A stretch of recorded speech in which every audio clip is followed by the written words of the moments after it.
All right. Look, look, guys. Look, I know I had to cancel earlier this week for my other podcast.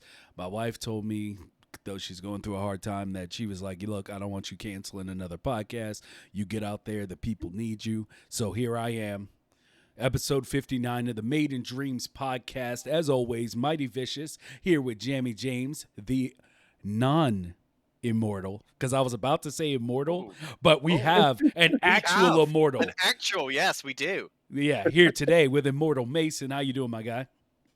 Doing pretty good. How you guys doing? Doing all right. Doing all right. So, look, before we get going with Immortal, I want to just point out that we will not be here next week because it is a holiday for those of us in the states, and family's going to be around, and with everything else going on, yeah, Thanks. I'm not going to be able to make it. But December 3rd, we will have the roundtable because, as I predicted last week, Yeah, yeah. It got they, it's been heated in the verse, shall we say? There yeah, has been some Uh, opinions, which is good. I think it's a good thing. Like there's been some good, there's been yeah, some bad, there's been some very bad, but at the same time, hey, everyone's entitled their opinion. We had ours. People have made theirs quite evident online.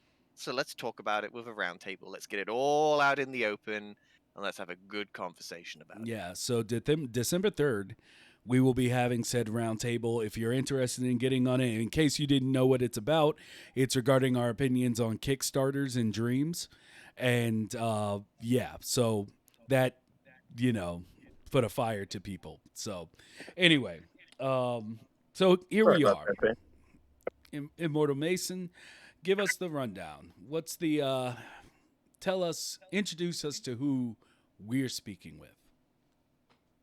Well, hello, everybody. I'm Immortal Mason, otherwise known as Charles to many.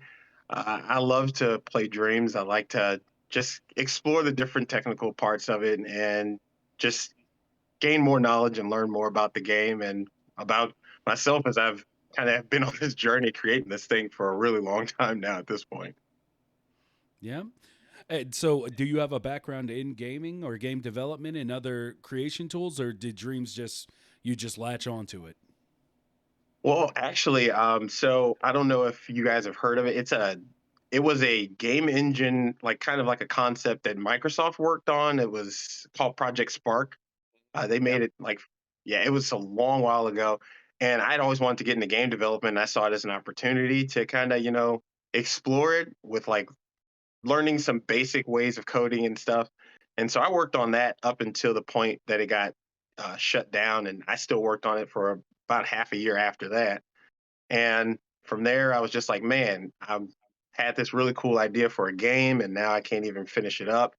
And then I was like, man, I don't know what I'm going to do. And then I saw like this kind of strange presentation. I was like, what is this thing that Sony's doing? I was like, I don't know what that is. It looks like you just kind of sculpting clay. So I didn't know what it was.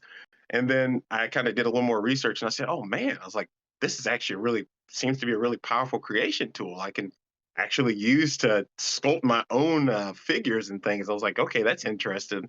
And then from there, it just kind of started to grow, and I got more obsessed with it until eventually I got my hands on it, and I played it in its early access portion. And then when the game actually came out, of course, I had it and wanted to play it, of course. And that's literally all I've been doing for the most part. Is just working on it since it's been released in a little before that. So yeah.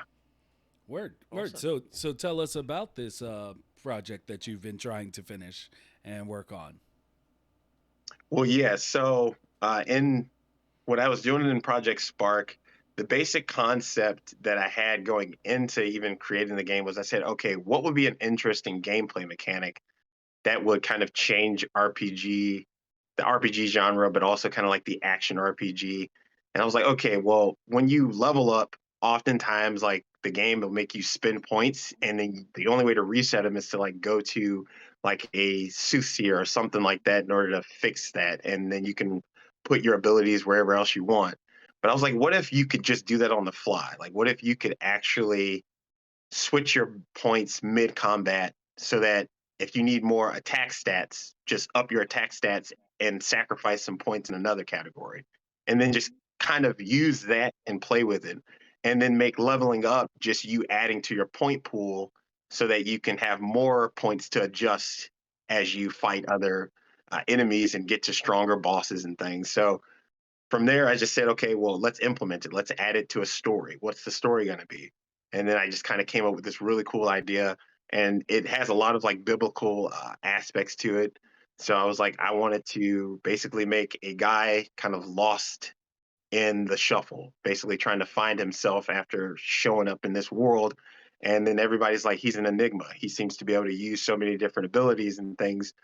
Something's wrong with this guy, something's off, and then you get a mentor and so on. I'm not gonna spoil everything, but yeah, like it's pretty. It became like this really cool concept, and then I started to work on it in Project Spark, and then it got canceled, and then I decided to take it back up in Dreams, and now it's way better than I could have ever imagined when I was working on it, like years and years and years ago. At this point, so I'm super excited working on it right now. But yeah, it's a cool concept, and I think so far with like the little bit of like play testing, it seems to kind of be gravitating with at least the people in my immediate vicinity, like family members and things. But I'm just hoping that when other people get their hands on the demo, when I get that kind of worked up and finished, they'll be able to experience the cool maneuverability of combat and changing their stats on the fly, never feeling like they're locked into something.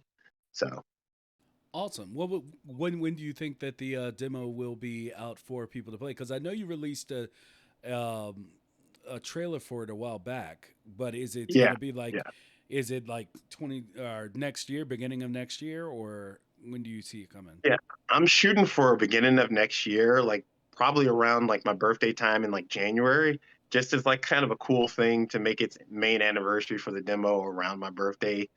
But yeah, I it took a minute because when I originally was going to release the first demo, of course, like that was like a little bit before like things kind of got crazy, and I just thought I was going to be able to have it done, but then lo and behold, some other stuff happened. Like the first PlayStation I was working on, it kind of just clunked out. They got the blue screen of death, and I was like, "Oh, you got to be kidding me!" So then, from there, I just had to kind of work with what was left that I had online saved, and then I had to build from there. So I said, "Well, you know what? Now I'm just going to take this time and slow down the pace and just make the game as polished as possible.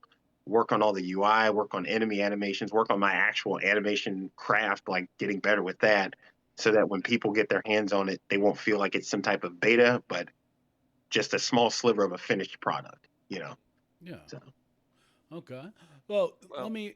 Oh, go ahead. Go ahead. I was just gonna say, like, I just love the art style choice that you've gone for.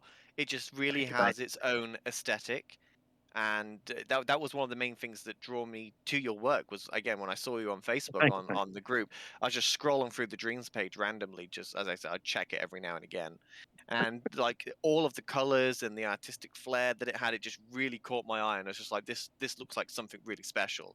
Like the UI and everything, the way it's thank you, designed, everything is just really well thought out of, and it's very methodical with your choices of how you combine your colors and the way that your assets is built. Everything thank you, just looks really, really nice. thank you, thank you. And with that, like, what would you say are your influences in building this? Well, a lot of what I've kind of looked at was things like when the art style came into play. Because originally, if you like, you saw the early test videos and things from like way back, it was more of like almost a mirror in style wise of like something like Breath of the Wild and like kind of games like that. But then I started to kind of dive deeper, looked at more like different styles of like art, and I was like, man, I need to make it my own and not feel like it's some shadow or clone of something. And the card games I actually work on that I've been working on for a long time, they kind of inspired me along with like games like Wind Waker and stuff. And I said, you know what's funny? I was like, what if I took my art style, like the thing that I do when I make my card games, where it's kind of like blocky and slightly round, but very exaggerated proportions and things. I was like, what if I took that and then kind of added the Wind Waker's kind of color palette and that kind of style? And I was like, and if I just melded the two and made kind of a marriage of that. And then I started working and developing this newer style of character, style of world, the rocks and everything. I started to just totally tear it down. And before I knew it, it went from being a marriage of those two to just kind of its own thing. Yeah. And it's just, and at that point now, I'm just like, this is kind of my style. This is how I kind of express myself to the world. So I'm like, this is what I want to continue to do. And I'm probably going to do that for pretty much all my other projects, kind of taking that style and just expanding it into other kinds of games. But yeah.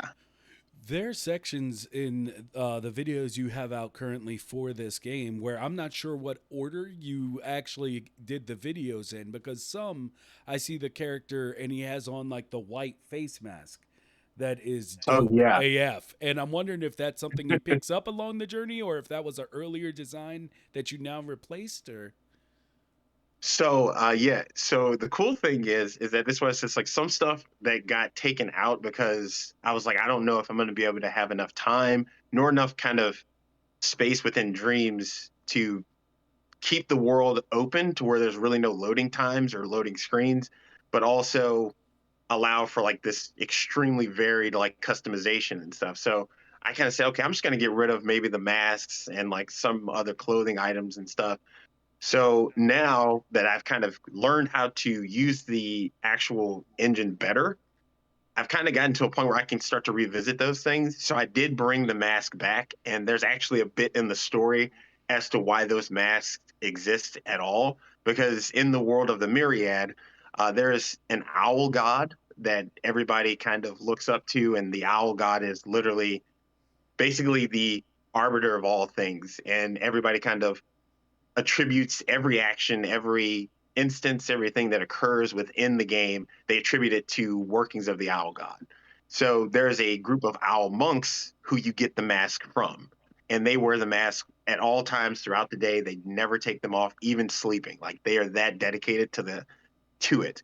So it's kind of a cool side quest that you get to actually get your owl mask and learn more about the world via their interpretation before you get to some of the other people, like the explorer who wanders the map, who you can find just kind of randomly, and he'll offer you goods and he'll give you his explanation of things too.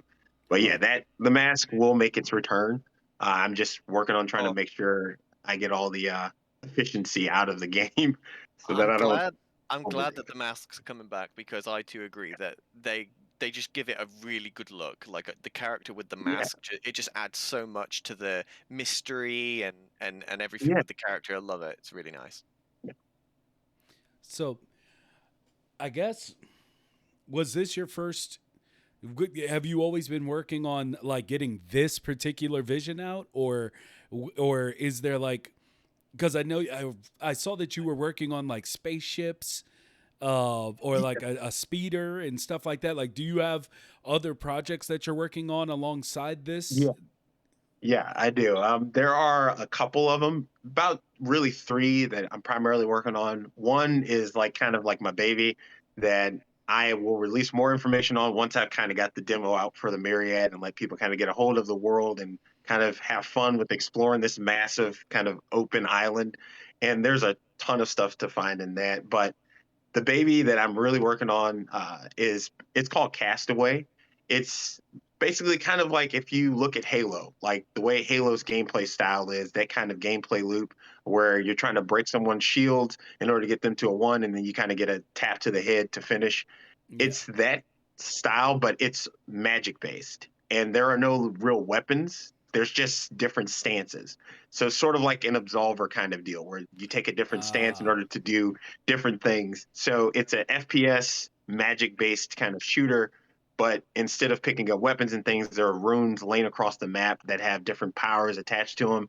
And the cool part about it that which is again why I like to think of gameplay mechanics and story first a lot of times before I start to design anything, is that in the game there are different places on like competitive maps where there'll be lava and fire, and then another part of the map will have like grass and stuff, and then there'll be another part where there's mainly water.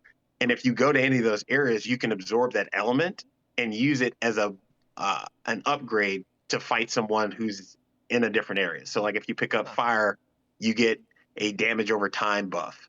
If you get pick up water, it lets you heal. If you go through and do the leaves that'll let you jump higher. So it gives you kind of buffs there, but also it's like a rock paper scissors to where you get someone who has flames as their core that they've just kind of soaked up.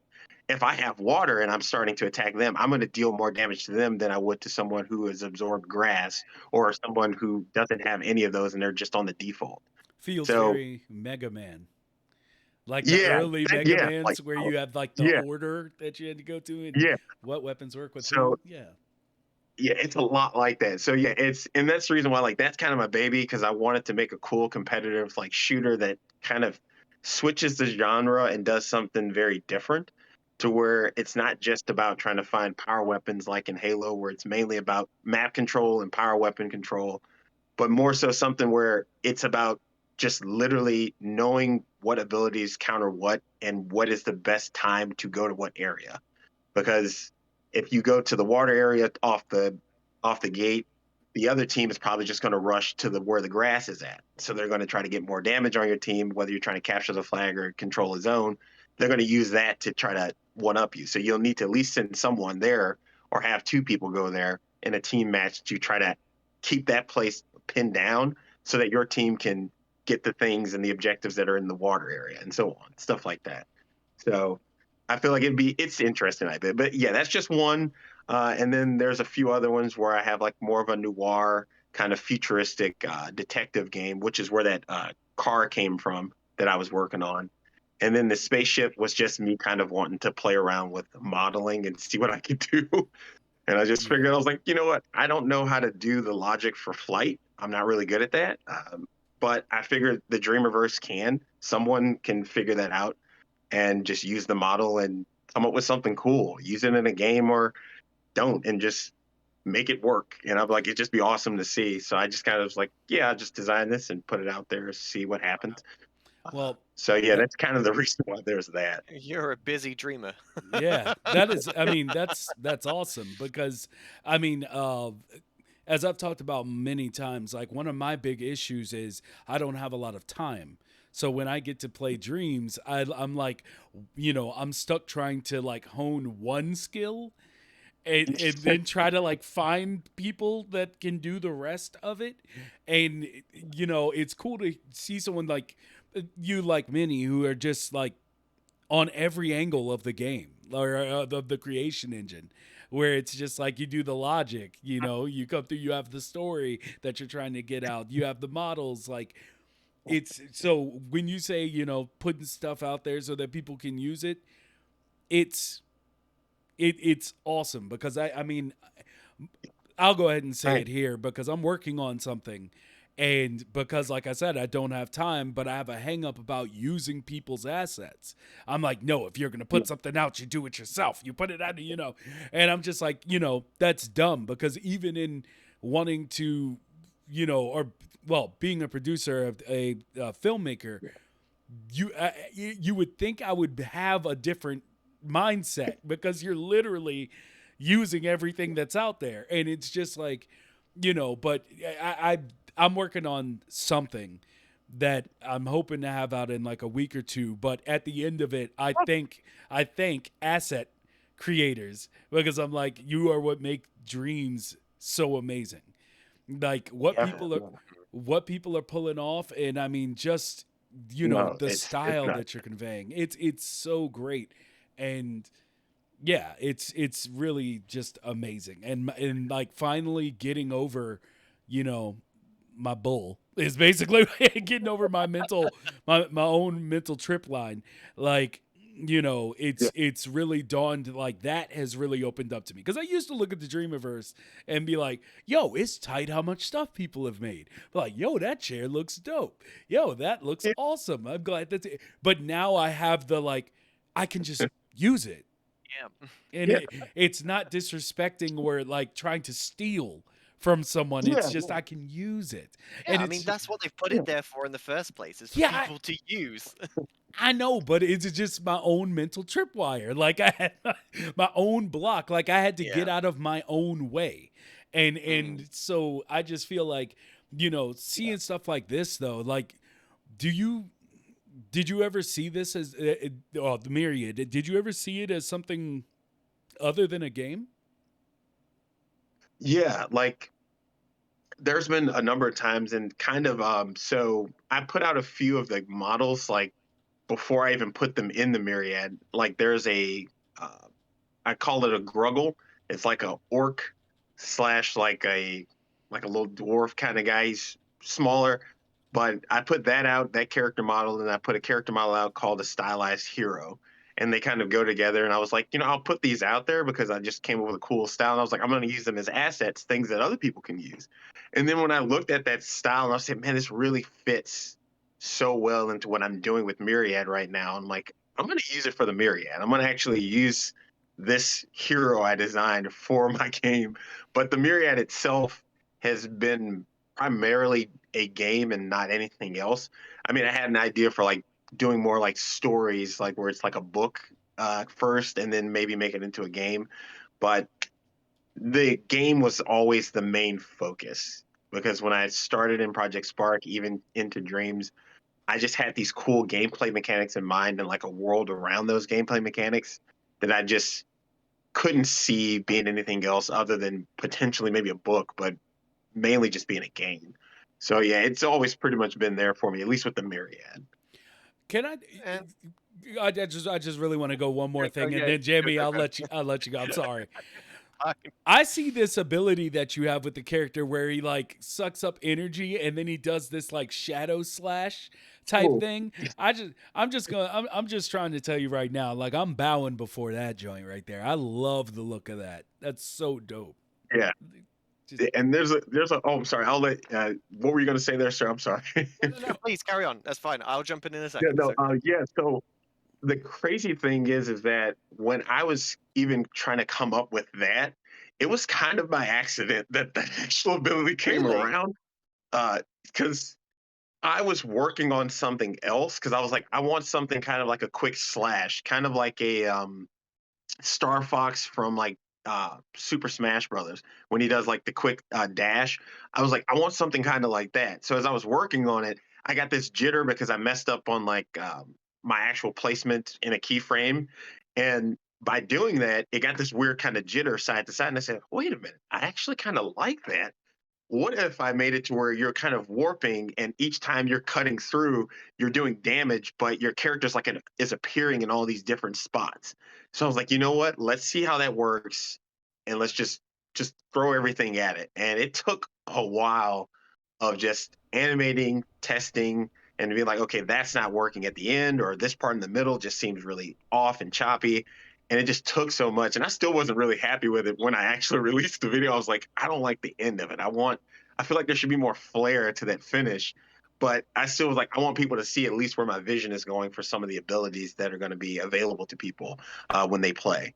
So I ended up releasing it anyhow. But yeah, that was actually kind of an accident that that even came about. wow.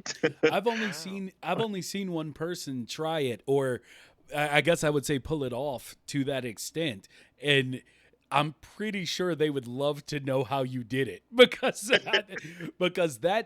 one of my favorite DC characters is the Flash, and one of the Oh yeah, yeah. ways to show speed is to have those moments within like an action Oh, yeah. scene, and it's just like. Yeah, it's so I can't even begin to understand how you put it together, but yeah, Yeah, that's awesome. it, it was very interesting. Because the initial slash, learning how to kind of get that to work is what led into me figuring out what's the best option for creating that idea after the accident. So what I realized is when I use the keyframes, I'll keyframe a position for the puppet, and then I'll say, okay, here's the position here, and then I have the mover move it while it's invisible, and then I put the next keyframe for its position there, and then I make it visible once the keyframe is settled because I realize that there's kind of a little frame differential there to where if you have it to where at the same time that you're making it visible again and you're making that position for the next frame, there's like a weird bugginess to like how the puppet moves for a split second and it didn't look right. So I had to basically make it visible after the position of the keyframe has already been set up so that once the keyframe is I'm like, okay, the keyframe's there, like a half a second later, now it'll be visible so the player can see it again, and it's in that new position so that each time it's warping from spot to spot, it looks as if it's like dynamically just shifting positions left and right when in fact I'm just kind of doing a sleight of hand because I couldn't figure out a better way for it to work. But Yeah, yeah, it's really simple. I actually want to do some tutorials on a lot of the It's re abilities once I release it's the demo. really simple. yeah. I immediately made a face. It's just kind of easy how Yeah, to it's just. just it just happened, and yeah, it's just so simple. I won't say okay, maybe I take it back. It may not be like super easy, but in terms of like some of the other stuff, like some crazy things that people have been doing in dreams where I'm like, how in the world did you pull that off? I feel like it's maybe not as complicated as some of that stuff. Like guys like visually like Bad Robo, like I don't even Yeah. want He's to even just begin to on figure out how that another happened. level. Yeah. Like that's just blows my mind every time. Like at first I thought he was literally cheating. I thought he was like, I'm like, this guy has to be like faking it. This isn't made in dreams. He's just taking that dream stamp and putting it on there, but it's not really in dreams. But then he started releasing this stuff in the Dreamiverse, and I was like, how? How have you done this? And then he Yeah, keeps his thermal pretty nice too. And I'm like, how are you doing I that? know, he's just a So god. yeah, and that's the reason why like people like him or even like Elka, his work on the Avatar, him and the other guys that are working on it, like that stuff inspires me too. Where I'm like, just the mechanics, like the wall running thing, still haven't even got a good working wall mechanic. I've been working on a few ideas of how to make a character climb without having to be tied down to like in a lot of games, whether it be like Uncharted or stuff where there's like certain little spots where it's Little white highlighted or something. spots. So Yeah, they, yeah, yeah, yeah. yeah. So like I'm trying to work on something that's more freeform, but then all of a sudden I see that they're working on this in the Avatar game. I'm like, man, that's actually nice. You could just grab any ledge that's available to you. So I'm like, how did they do that? And that in and of itself, those sorts of things just make me get back on dreams all the time, every day, just racking my brain on how I can implement something like it. So I find that fascinating. That stuff's fun. But yeah, the slashing thing in the myriad, it was a very to me it felt like a very easy to replicate accident, but maybe it's not the simplest thing to everybody, but it felt kind of Oh, not too hard we- for me. we're always amazed by mechanics yeah, because logic is not my thing, and I mean Will's diving into logic more so than I do. I just refuse to touch it because I'm the type of person that will throw the PlayStation out the window because of the rage inducing that is logic. However, Will has more patience than me, so but yeah, I mean any mechanics that really catch your eye where you can see that like it's unusual, it's really interesting to delve into the mind of that person to see how they made that logic work. It's just always intriguing to us. And But this I stuff mean, is oh yeah. how do you make all this by yourself? Do you have help by anybody else? Is everything like made from scratch? Do you use Dreamiverse assets? Like, what is your development cycle with this game in particular?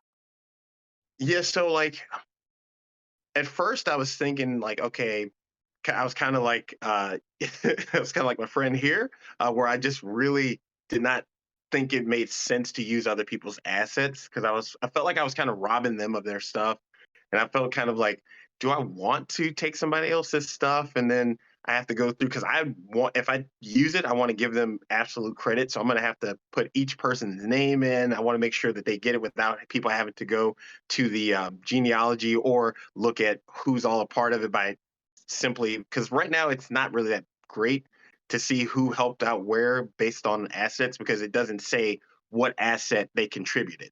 So it just says that okay, when you use someone's thing, it'll say gameplay or play, it'll say design stuff like that, but it won't. You don't know what asset they had a hand in without them saying it. So then I realized it's like, well, if I use someone else's stuff, I'll have to give them credit. I'll have to go through all that. I didn't feel like doing it. So now I just kind of I've gotten out of that mindset of feeling like it's a problem, but I still don't use anybody else's assets because I realize that it's hard for me to find anything that fits the vision I have in my head. Yeah, Because I when I think of something like the trees that I'm working on now to kind of like redo some of the trees I've already put in, like, I was like, "Okay, is there anybody in the Dreamiverse who already made a tree like it?" And then every time I would look, I'm like, "There's just nothing that fits the thing I have in my head or what I've sketched out on paper." So I'm like, "Well, Dreams is a super crazy good creative tool that lets me just shape and mold things at will. So I'm like, well, I'll just take the drawing that I have or the idea in my head and I'll just work on it myself. It's probably faster that way than trying to search through the Dreamverse and then adapt someone else's design to fit what I have in my head. So at this point, I don't have anybody else's stuff in my game apart from like Media Molecule stuff, like audio wise, because I can't really avoid that for the most part because trying to record every bit of audio from scratch is just that's a non-starter for me. Uh, but yeah, at this point, I don't really think, as far as I can remember, that I have anybody else's stuff in there. The only collaboration I have is from a gentleman by the name of Gribble Grunger. Um, and I put him as a collaborator because I literally didn't at the time didn't know how to just let someone see a dream without them being a collaborator. I didn't know how to do it. So I said, I'll just make you a collaborator and then you can play it. And then I'll just take you off afterwards. But yeah, he got to play a very early build of it. He released it on YouTube like forever ago, but it was a very rough early build. But yeah, that's about the most collaboration I've had on the Myriad to date. Wow. Yeah. So, and how long would you say you've been developing this in Dreams? Oh yeah, I've been developing it since day one of like the early access when they let Oh other wow, people yeah, get on. Yeah, yeah, so yeah, yeah. like I've been because I immediately when I saw the game, my thought was strictly on okay, how am I going to take what I made in Project Spark and recreate it in this game? And it kind of started off there, and then eventually it just turned into something that's way beyond anything I had in mind in Project Spark. Like my brain has been allowed to kind of really just explore its depths in dreams. So yeah, it's I've been working on it since day one, and Wow. I guess it kind of shows. I guess, but it's been Yeah, my main it project. certainly does show. It is a beautiful looking piece of art. Well, thank Yeah. you, sir. Thanks. I'm sitting here looking at chat because there's been a Yeah, there's couple been of quite a good few messages. comments. Yeah. Um, I'm trying to get back up to one in particular. JC Hedges says this is already my favorite episode because I love the way Dreams is letting people flesh out their original universes. Most Yeah, definitely, most definitely, it's way sir. beyond what the rest of the game industry is giving it credit for. As always, Yeah, like I mean, yeah, just I mean, and it's not even in the form of like, you know, how would I put this? It still hurts me a little when I don't see Dreams in like certain award ceremonies. We've talked about this Yeah, before. I get real salty just because it's like to I think MC Alchemist brought it up in Twitter in the last week where he was like the new video games award they're talking about like community cooperation or something like that is like yeah. Like the genre and Dreams isn't in it and it wasn't in it last year. And then I was just like, what? And then last year when they were talking about VR, and I know everybody is yeah, all about Half-Life Alex. I get it, you know, pew pew, whatever. But you, it's you just whatever. like it's. I know I sound salty, but I am, and I said it Really, from the really start. I salty. said it from the start. Yeah. I said it from the start. I'm being honest. Like, you know, just the idea of what PSVR for Dreams has like finally yeah, brought to the home console. Like, yeah, you know, a you don't need a PC for that anymore. And it's like, yeah, and just the tool of it for, like we always say, for the kids. Think about the kids. Like, and what they're learning through Dreams. And they're about to have their yeah. first, like, Dreams actual, like, curriculum in Portugal now, whereas, like, you Which is can get, nuts. yeah, which is amazing and nuts. And it's like, how much more community do you need? Like, I mean, Right. it's so weird that I just nobody talks about this enough. Like no like game I don't even want to no game news outlet, I guess you want to say. Like, you know, it just feels so weird Yeah, for Dreams to like have the creations it has right now. Yeah. and for literally like none of the big heads to be talking about it. It makes me upset. Okay, I just I come out and think say it. I think its time will come though. I think there's going to be a moment where all of a sudden all of the news outlets are just talking about Dreams, and I've said it from the beginning. It just takes one game on Dreams to be made Yeah. and catch the eyes of these game news outlet people. And as Yeah. soon as it does, it will put Dreams on the map. And with creations like yourself making these type of games, all it takes is for them just to see it and take a good eye to it, and Dreams will be on the map. But it is going to happen. It will have its day. It will have its day.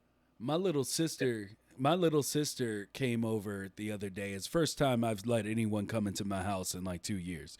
So like my little sister came over, my parents are here, and her birthday was this past Saturday, and she was like, and I was like, so what do you want? What do you want?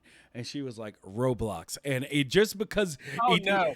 it hit me in such a way that Oh no! I looked at my little sister with such disgust that Um, I was like, well, no, you put You're that like, away. She we is a disown you. yeah, like well, she is she's a little girl who has all her friends, and all her friends are paying attention to Roblox. I get it, but it yeah. kind of hurt me a little bit. I was like, and this is why I don't know you. This is but look, look, I'll probably go Did you off. introduce her to Dreams though? You have, haven't you? Right? You have introduced her previously, I I've believe. wanted to, but honestly, the only thing that's kept me from doing it is that I have this thing with technology where if I'm going to adopt a new tech, I have to buy in at the top. So I have the longest lifespan to go from. And so like if I could find PS5s for her, I would have bought her a PS5 and got her Dreams and just sat her down in front of it and be like, "Go." But I can't. And like the real problem, I couldn't even find a PS4 before because I was gonna get her that and just be like, okay, well at least start her the PS4, even though that killed me a little inside because I want it done the way I wanted to do it. But it's just I told her that I'm still looking because if I can find one, I am gonna buy her PS5 and get her Dreams. Just because she's really smart, and I mean that, and I'm not gloating, okay? It's not my intelligence we're talking about. I'm talking about a little girl's intelligence. But she's like college courses and she's 7. Oh wow. The, Okay. Okay. so That's like, and if it's moving like that, then maybe she could jump yeah. on Logic for her dumb older brother. He's maybe, like, sis, can you just fix all this for me? maybe Thanks. maybe I could get a workhorse that's out here and just doing it for the family, baby. I mean, but yeah, that's something I'm definitely looking into. Just yeah, I want to get back to chat, but I want to give y'all a chance to talk because I've said a lot. So No. Let's get to chat. Let's see what people are saying. okay. So Canadian Jedi said figuring out flight mechanics is what finally opened my mind to Logic. See, that's the thing. Like people are like, getting, as I said, I think it was last episode, where I know that the secret to learning Logic is to get lost and then figure out why and how you're lost. Mm. That like, and through that process, you learn. I don't have time to get lost. Like, like that's the crux of it. I don't have time to be like, oh, you know what? I'm gonna spend the next like 3 play sessions trying to figure out this one node that I put in the wrong place. It's like, okay, well then I guess I don't get to play any other part of Dreams because I'm gonna be stuck on that for God knows how long. But So how was your process, Mason, with Logic like? Have you had any prior experience in other programs, or was it completely new to you? So was it new? Yeah, well, because in Project Spark, it was very close to how you would code something in like Unreal. Like it was pretty close to that in terms of its depth, how much like nuance you could really get out of it. So using it and then coming to Dreams, and I thought it was going to port. I thought that what I learned in all of Project Spark, I was like, it's going to port. That's obvious. Duh, it's probably going to work just like that. And then I was totally thrown by the fact that I was like, no, this has got like nodes and stuff. This looks more like Unreal than even Project Spark did. And I was like, this is totally different. So I had to rewire my brain to even work on logic in Dreams. So I started from scratch in Dreams. And like, I wish I still had like the stuff that was on my first PlayStation 4 that I was using when I first was in using Dreams in its early access. Because if you could just see how bad I was at logic, it was bad. It was horrible. Like I could not get anything to work. I could barely figure out how an emitter worked. I was like, how does this thing shoot something out? What are you supposed to do with it? Oh wait, oh you can. Oh okay. I need a tutorial. What am I supposed to do? And I was losing it. I was like, how, okay, I got to find tutorials. Okay, they're showing me how, okay, this is taking too long. I don't want to do this.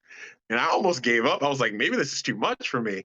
And then I said, you know what? Nope, I got to keep pushing because there's not going to be anything else like Dreams coming up anytime soon. And if there is, it's probably going to be something that's closer to Unreal than this. And it's just going to feel almost impossible. I was like, I got to keep sticking it out and keep pushing it and just figure this out. And slowly but surely, through trial and error of constantly failing, uh, I just started to get better at it. Like even using timelines, it took about a year before I even figured out how good timelines really could be in terms of just doing basic logic stuff, such as animating a character to do I've been able to do now. Because at first I was just taking keyframes and putting them on selectors with a timer attached. That was horrible. So it was bad, but now over after all this time of just trial and error and just really wanting to throw a controller at the screen and just wanting to just tear apart everything in the room some days, I've gotten to a place where I'm very comfortable to where if I do find a problem, I usually can solve it pretty quickly and then kind of come up with a workaround if there's a mechanic that I want to happen, but there doesn't seem to be a direct line and logic to it. I've kind of found a lot of easy workarounds now. So it's kind of aided my logic process at this point. So yeah, logic was not fun at first. I'll say that. Yeah, it never is. Yeah. Yeah. I have nothing to say on logic. I have no right being in this logic conversation at all. I remember when I first got it, I was in early access as well when Dreams came out. I thought, right, the first thing I need to figure out is logic because obviously the whole game revolves around game mechanics and everything. So, and I gave it like 3 days, and after 3 days, I was like, you know what? I'm done. I'm just gonna wait for people to make the logic, and then I'm gonna stamp it into my scene and hope that it works. That was it. Yeah. It's just not for me. Yeah, absolutely. So, iUser profile said this is amazing, referring to the reel I have of your work being shown currently. Um, I'm gonna have to ask you later about how you got that image to show up in on the screen for when he opened the treasure chest, because that looked dope, and I don't think Yeah. anybody's done that. But maybe I'm just missing something. That looked dope as hell. Anyway, um, let me see. We have Well, thank you. Canadian. Yeah, yeah, indeed, man. A lot more coming your way currently. Before we're done with this, Canadian Jedi said I spent the first like 2 years doing nothing but asset creation. I spent the first year, and then my data corruption erased all of it. So Oh dear. Yeah. Yeah. That was yeah, that was bad times. so I feel you there. Entropy Tame said making games is hard enough without imposing artificial limitations on yourself. Responding to me Yeah. talking about I didn't want to use Dreamverse assets and stuff. You are absolutely correct, sir. Yeah, you are absolutely correct, and we learn it more and more each day working on these projects. Like, Oh yeah. yeah, like really, Yes, we do. really dreams opening people's eyes to what it really takes to like push through for one of these projects to Yeah. create a game. Like, there's business practices I don't agree with, but the actual art of making a game I've never had more respect for Yeah. in my Oh life. yeah. 100%. Um, let's see. Entropy said, "Take every advantage given to you." Yep, yep. I'm Yeah. I'm I'm, I'm That's learning what it. the Dreamiverse is for. Um, RJ Smith says, "I do stuff myself, but because I'm figuring out what I enjoy most." Oh yeah, experiment Yeah. around. You Yeah, know, Yeah. you gotta find what's right for you in dreams. I mean, like yeah, there's some people like Yeah. Mason that can just do everything, but we all can't be Mason. So some of us have to find the one thing that we yeah. like most in dreams and focus on that. Our minds just don't work that way. Yeah, unfortunately. Object 01 says, I suppose it depends on your goals going in, whether you dip into the community creations or not. I'm into dreams because I enjoy learning all its workflows and capabilities. For me, it's less purpose driven and more self indulgent. For me, the fun is the self teaching. Yeah, Yeah. I mean, you're a perfect candidate Yeah. for dreams. yeah, Learn all of it. yeah. I said it before, but Baron, thank you for the host. I appreciate you. Let me see here. JC Hedges said to Entropy, exactly, I utilize the procedural animation system as much as possible and avoid animating unless I actually need to. And because of that, my animations work in so many more contexts. I was scared of logic until I started playing with plugging the puppet interface outputs into keyframes. Okay. Yeah. There's no point to making your own third person camera rig because Elka, Acert, and Tap Giles already made great ones. No, Yeah, you've got the trilogy there. So yeah. Yeah. yeah. Let me see. Object 01. I know professional programmers who look at Dream's logic system and squirm because it's such a different way of expressing code, even to traditional programmers. Yeah, yeah. And the Ah, thing is Yeah. I know I can get it. And I know that I have way better chance of getting Dreams logic before I would get any of the other ones. Like Dreams would take me, I feel like it would take me like a solid 3 months to truly get to the point where I feel like I have an understanding of it. Because even now, while I talk about how horrible I am, I've made some things work. Of at the Yeah. because I understand, like I think in the logic, but I can't consistently think within the logic. Like I can't think my way through doing everything. It's like, oh, well, I want to make it that when you hit square, it plays the beep for an answering machine. And then you use the shoulder buttons to control going to the next audio file. Like I can do that stuff. But if it's like, hey, I want this character to fly and do all that, it's like, kinda got it. But the moment you're like, hey, well, what if you make it so it's inverted? I'm out. I don't know how to do any of that. That's You're asking for a whole other bag of worms. Like I don't know anything about Yeah. making that happen.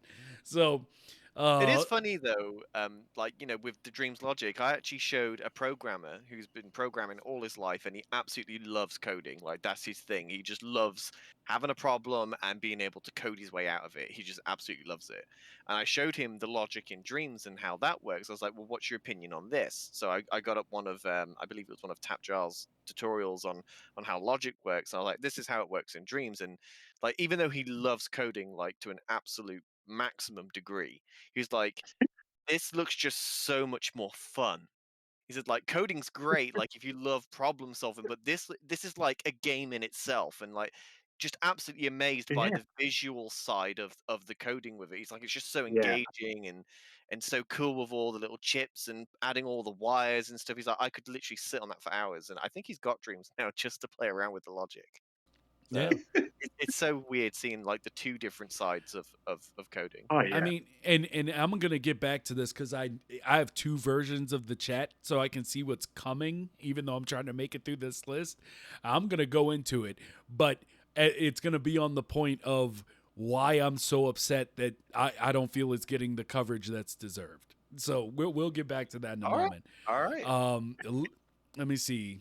Object of one, but the funny thing is that it reflects a lot of where the industry is trending: content creation via node-based workflows, e.g., Houdini's Ops, Blender's Nodes Graphs, and Unreal Blueprint.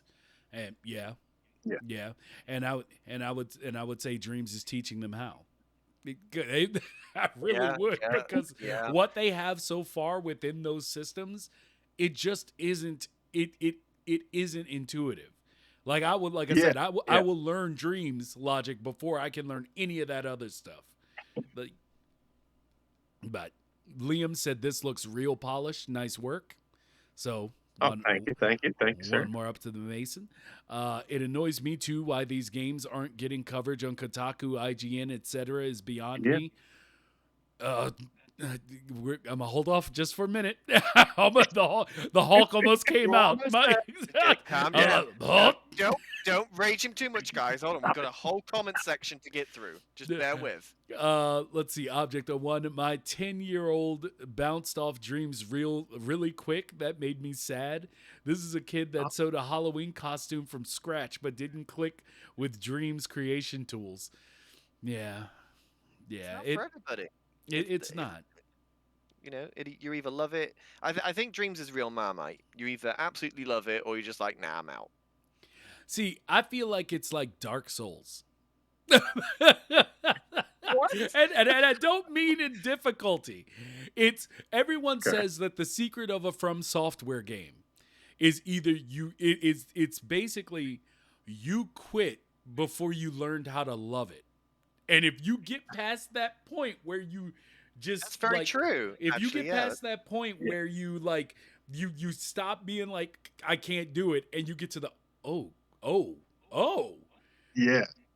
and so people don't stick with it long enough to love it. It's not like forcing them to love it, but you get to a point where Yeah, it just gotta clicks, get and past that barrier. yeah, and that's why I keep, even though I'm mostly sculpting and that's kind of my thing. Like I often venture off, even though I say I'm not trying to learn other things. I'll do a little thing here, and I'm like, oh. That's how that works. Okay, back to what I was doing. Back to what I'm good at. It's easy to branch You're out. slowly scraping away at the logic side of things, then just Yeah. little flakes at a time. Yeah, absolutely. And that's the thing. Like, you give it to someone and they don't know what they're getting into. Like, Yeah. that's when they need to just go play someone else's game in Yeah. That's dreams. let's say, yeah. Yeah, Like just like play to a get different game for inspired. that, And it's just people who don't do that. They're like, I'm gonna make an RPG, and it's like, okay, yeah, I'm behind Yep. you. I do you, baby. However, do you really want to go that big for your Yeah. first project? And I had to learn it. I had so Yes. many things and data corruption. Anyway, let's see, Egypt Crane 2. Just call you Egypt. Egypt says Endless Millionaire is the project I've been working on for the last year and would appreciate an evaluation of my combat system or some feedback. All you got to do Yeah. is go to Yeah. Twitter. Go to Twitter. Put up some pictures of your work or a video of what you're working on and say, does anybody feel like doing, some playtesting? I'm sure you'll hear something back. Hashtag Made in Dreams or Dreams PS4, PS5. You'll get somebody to come through there and take a look at it. You could probably just ask Tap. Ask Tap, he'll do it. Yeah. Tap is always on hand. Always. Guy's a legend. OG the Enigma. Still love that name. You still love that name. I love that I knew name. it. I knew when you said it, I was going to say, yeah, he's going to say he loves it. Let's see. JC Hedges. It's still worth it if you want complete control over how the gameplay and controls work. I've just released a dream tonight with a custom third-person camera rig, and no pre-made ones would have been suitable for what I was trying to achieve. I get what you're saying, OG. But I thought, or maybe I'm wrong, and it wouldn't be the first time. Yes, it would. We all know it would be the first time. No, I'm just like I think more so what it is like you can use someone else's, but that'll be a gateway to you figuring out what you need for your own. I think was more the angle it was in. But yeah, definitely, because like Mason said, like, that is the one part of using the Dreamiverse when you're like, I want a tree that looks like what I have in my brain. And you're seeing all types of trees. And it's like none of these match. Like none of these match. And it's just like, and then it's like, yo, I'm about to figure out how to do it myself. And then you go cry on yourself for a little bit, get soggy, and then you wipe that off and you get on the sticks and you try to make it yourself. But yeah, the learning part. Dreams logic gives you, or Object01 says, Dreams logic gives you such a tight feedback loop.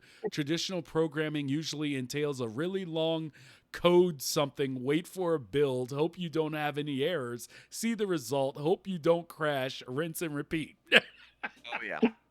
Absolutely. That is, yeah, That absolutely. sounds like that comes from a lot of experience. Yes. Experience and Oh, high man. blood pressure. That's what that sounds like. Yeah, 100%. But yeah, it's man. know, just to say my last little piece on the whole how these, you know, gaming news outlets and you know, spokespeople for the industry just aren't, they're missing it. And I don't Yeah. and you know, it's when you see something and you're like, it's your job. Like, how are you missing this? It's your job. And you know, I know see, when I get really upset, oh, JC Hedges, thank you for coming through, man. I appreciate you. Like, you can tell when I'm getting upset, like with anything, just anything I'm giving my attention to, if I take the time to actually write something about it. Like, that's when you can tell, like, you know, my brother makes fun of me because I used to watch boxing, and there was a boxer named Miguel Cotto who switched up his whole fighting style and became less of a like inside tactician brawler to like an outside, you know, boxing from afar, pitter patting you and stuff, and he just kept losing. And I was just like, I get sometimes you listen to the wrong people, but it's like, you know, you saw what was working, you lost once and thought it didn't work anymore. Like, you couldn't, it's same thing. Anyway, the point is, I went to his Facebook. Wow, I never, okay. I And never, it's Facebook of all things. Like, yeah, you this was going years. Facebook. No, but this was years ago. Now, this was years ago. But you know, I'm mad if you see me at someone in particular. Like, if I'm like, Kodo, what are you doing? I don't know if you're gonna see this. My brother still makes fun of me to this day because he'll just be like, "Uh-oh, Will's headed to the Twitter." But yeah, like, I honestly I've sent messages on the back channels and the front channels to IGN, just being like, guys, Damn. how are y'all missing this? I don't get it. Like, it's so weird to me. Anyway, I don't want to go too far off into it, but it's like you're literally missing the most exciting thing to happen in gaming ever. Like, ever. And it's just so weird. Like, and this isn't even some like, oh, I run a Made in Dreams podcast, so I'm obviously a fanboy. I'm like, no, I'm the most critical person you will find on a game. I'm the most critical person in gaming. Like, don't get me started on Destiny. Don't get me started on anything that people love. No one mentioned Destiny. He has a real thing about Destiny. Don't get me started. Go there. If just realized I've never followed. Hey, it's good to have you, OG the Enigma. I love the name. I love the name. Anyway, so but yeah, like, I'm one of those dudes where it's just like, it's not always as serious as I make it sound, but I'm hypercritical of a lot of stuff. It's why, like, I'll buy a game system, and before PlayStation 4, I think every game system I ever owned, I never made it above maybe 5 games owned on that system. Wow. Because I just wouldn't, like, I would, you know, my friends would play stuff and I'd watch them play stuff and I maybe play it if I'm over at their place. But for me, it was just like, if something isn't basically like reinventing the wheel, if something is, if something's becoming tired and old, like first person shooters, if something's like, or horror games, if something's just not evolving, even though our technology is like super evolving, it makes me a little hot. Okay. I get a little mad when I see like the carbon copies going on. So don't you be like that, Intra Attack Out. Don't you be like that. You know, you're doing great work. Okay, you're doing great work. Yeah. So really don't, good work. like I told you, don't listen to me. Like, I'm just saying, this is one of those things where it's like, I get really hypercritical about a lot of stuff within gaming because I care about it as an art form, and then I go at people. Like if something where it's like this, if you're going to be talking about, if they're gonna pull out some puzzle game or have like and I don't care if you put Dreams as an indie game, put it somewhere. Like talk Yeah. about something. IGN, do you want me to do this and put your branding on it? Is that what you need? Is that what you need? I'll do it. I'll do it. You ain't even gotta hire me. Just so I'll create the content for you. I just don't get it. Hey, let me. I'm falling behind chat again. I'm sorry, guys. I'm sorry. I get worked up. He I get does. I get worked up. I'm sorry. It's all right. It's all right. I really do Uh, feel like if they would just give it the time yeah, but due. I think it will though. Like, it will get its Yeah. heyday. It Yeah, will have its heyday. Like, you just gotta be patient. I think there is a whole plan, and I think that it's intentional from Media Molecule's perspective as well. That, like, why it's not in the limelight as much as it should be. Although we are biased in that regard, but still, it deserves the attention that it should have. But I think, even like I said, Media Molecule has a whole plan for how they intend to get it in the limelight, and it's all down to the player side. Right now everything's about creation, get all the content on there, get the creators happy, get their games out, and then we Yeah. can market to the players, get IGN on, get GameSpot, Kotaku, and just get them all to do these reviews that, Dreams has evolved now since its initial release, what it was like then to how it is now. Like, all that stuff is going to happen. It just takes time. Yeah, and it's funny that you said that because I was thinking that same thing for a while. Like I've always told my cousin this a number of times, but he was like, "Man, it just like there's not a lot of publicity about dreams, but you're really working hard on that stuff." And I was like, "Well, the reason I do is because I hope that games like mine, or even like small little titles that I hope that she expands on." I always forget what her name is in the Dreamiverse, but she posted like a really cool. I think it was the Dream of the Week or whatever. It's like a very flat color palette style. It was like a little game on it, like with a bird on an island. Oh But yeah, yes, like yeah. That I've yeah, played that. Yeah, like very nice. that stuff, like all of these cool, like different creations, or like even the fan made avatar project by Elka, like those sorts of things when they're finished and polished, or even if there's like a really good polished version of it, like with even a like a 5 to 6 hours worth of gameplay of those things out. And there's enough of that in the Dreamiverse, and enough creators have gotten a hold of it and gotten their visions at least curtailed as best as possible. Then when they start to do more marketing, they can safely use like cool imagery for trailers for Dreams and say, "Hey, look at this game. Look at Yeah, this game." exactly, And then exactly. they'll say all of this is available for however much money they're charging at that time. And they say all of these games, all of these crazy experiences, all of these indie titles of varying designs, whether it be a first person shooter that looks beautiful, or this cool RPG that looks super stylized, or this very flat puzzler. Like all of these different games and amazing polished works are available to you when you purchase Dreams. And it's like, oh, wow, awesome. So I feel like as it stands right now, yeah, we're in a spot where it does feel like there's nobody who cares about Dreams. And I do feel like to some degree it's because, again, at first they saw that there was like cool titles, but there was nothing polished yet. And now that things are getting more and more polished and people are getting more and more adjusted to Dreams and the logic and creating their visions and making those things come to life, I think give it another like 2 years, Yeah.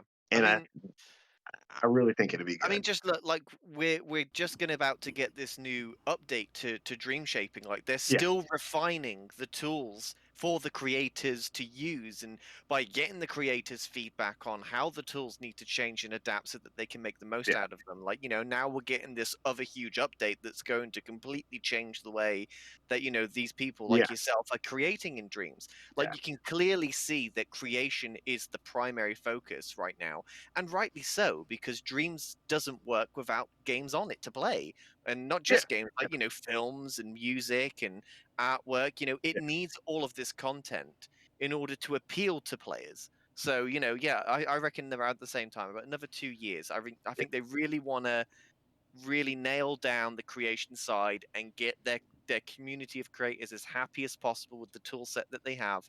And then once all of this stuff comes out, then they'll just push it out to the players. Yeah. And also one other thing too, when you mention things other than games, a crazy good creation that like obviously everybody in the Dreamverse knows of, but I've been talking about it to people who don't even care for games or dreams at all. Noguchi's Bell, absolutely beautiful, stunning Yeah, animation. it is Like stunning work.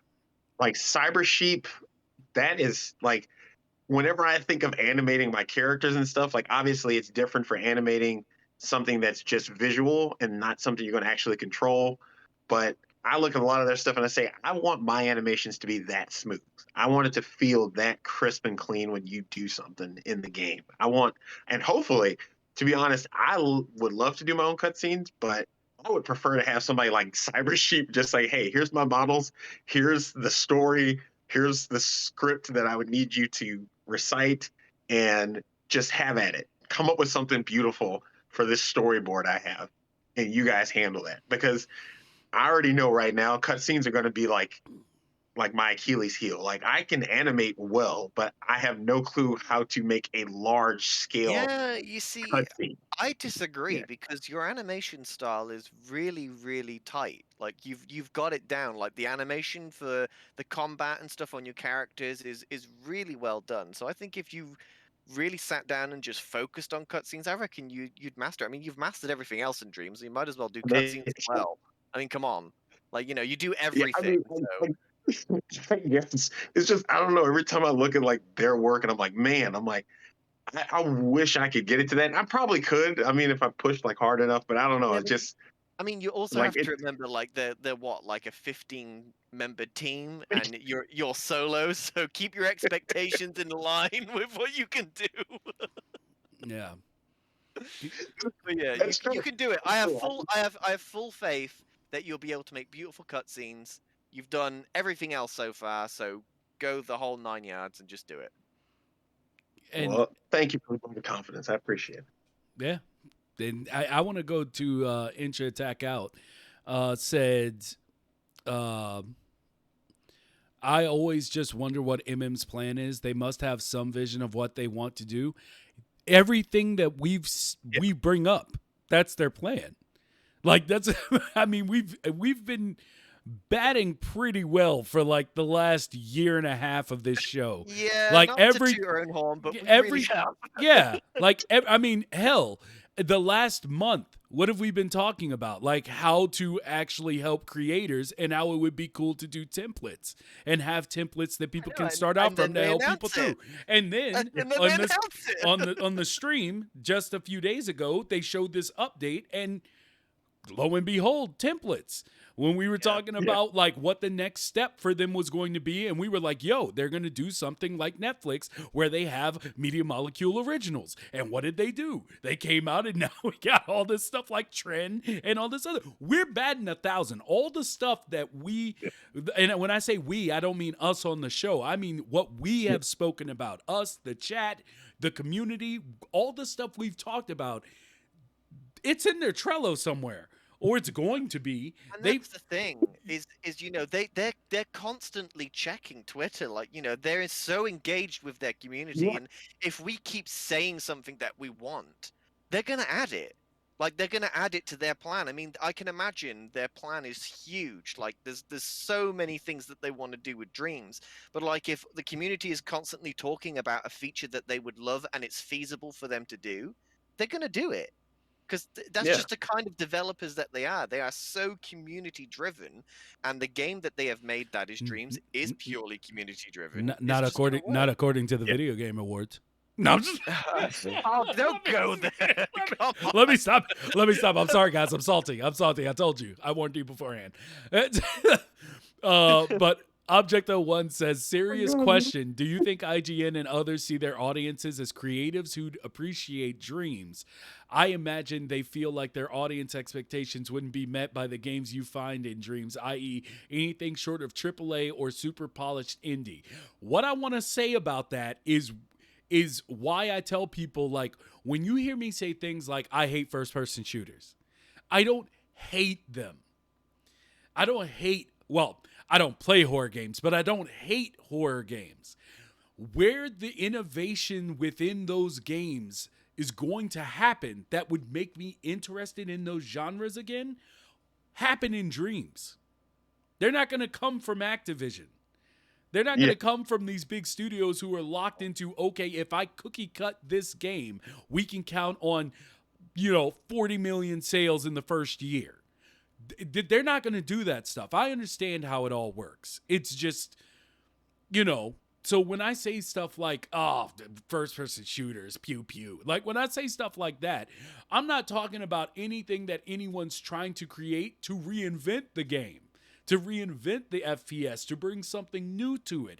Those are the things that are lacking, that are making me say what I'm saying. So don't take it too far, because I said I hated horror games one time and someone said that they felt attacked because they make horror games and they were on the show. But it's just one, horror. I don't play games for horror. Yeah. Like, I play games to relax, and I am the least competitive person you'll ever meet. I don't believe in competition. I think it's a level of control, like the Matrix. Anyway, the point is that that's a whole other discussion right there. Yeah, let's just pack that. Yeah, we're just gonna throw that away because y'all don't want to get me started on that. But yeah, it's like, I think, to answer your question, it's what it feels like to me is that they're waiting like a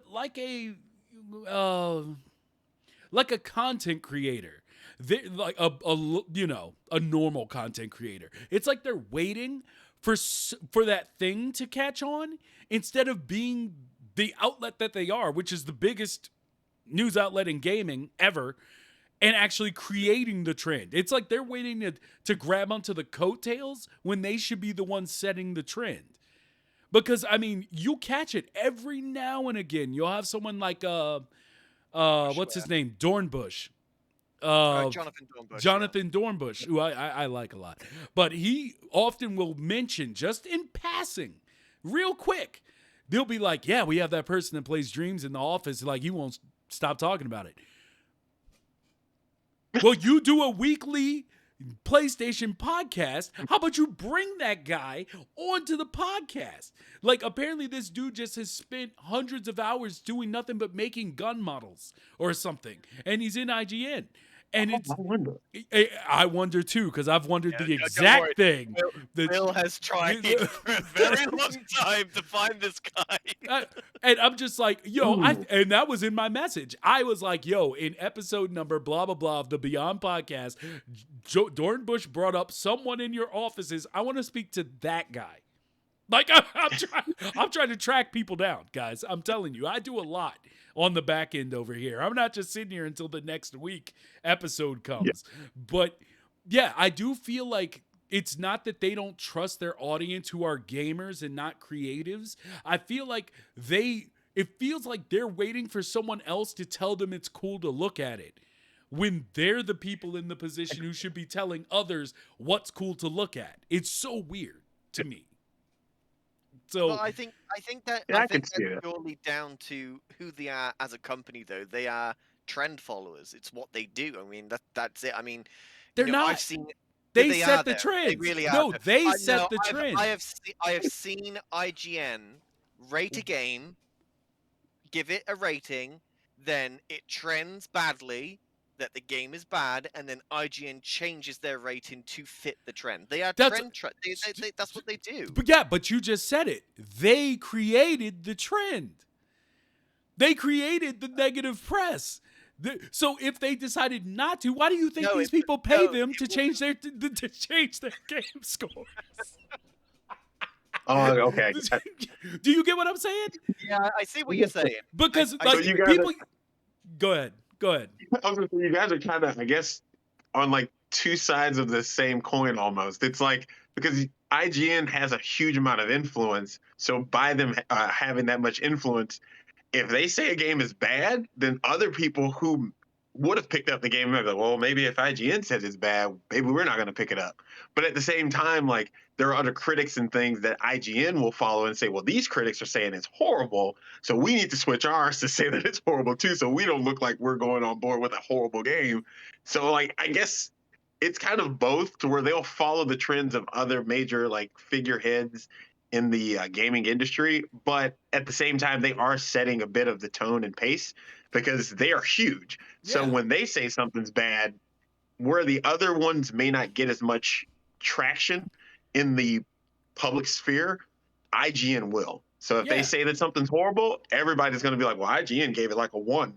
So it's like, oh, well, Well, I shoot, mean, that game must be that horrible. also it also comes down to whether or not you trust these people as well. I mean, I know Yeah. we're getting on to And a then, whole other topic, but like, I don't believe anything IGN says. Like, they have rated some games and bashed on them and called them terrible and don't play it. It's a 2. It was horrible, and I'm like, you know what? I'm gonna play it for myself and see how bad this actually is. And like, I yeah. would rate it like an 8. Like, this is ridiculous. Who is reviewing these games I mean, and they rating are them just so people. badly? They are just people. So that's why Yeah. I don't listen to reviews, period.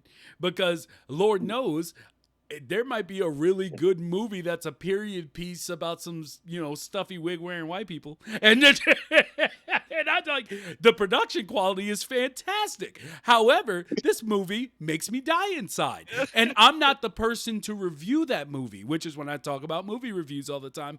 Everything's not for everyone.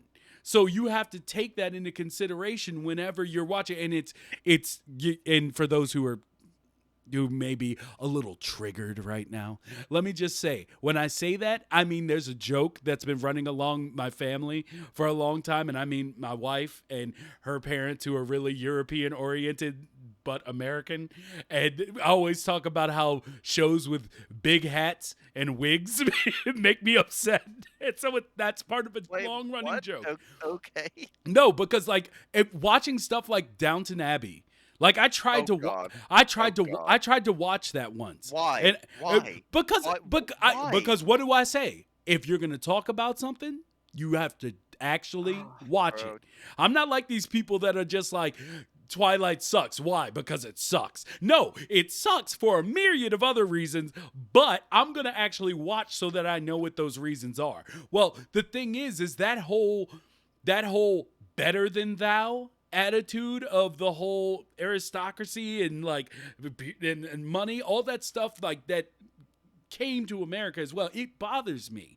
Like, it bothers me in a real deep-seated way. And so a lot of things having to deal with that, like, when you're looking down on someone because of their position within like, that just really irks me. So if there's a show about that, maybe I shouldn't be the guy. That you're like, yo, is the show good? I'm like, yo, he was just raging and flipping chairs the whole time it was on. Like, I'm not the guy to ask about that one. That's all I'm saying. So when you see a review from IGN, understand that the person who they got to play the game, they might have just been in crunch time and they had to give it to someone who originally turned it down. Was like, no, I don't want to review that.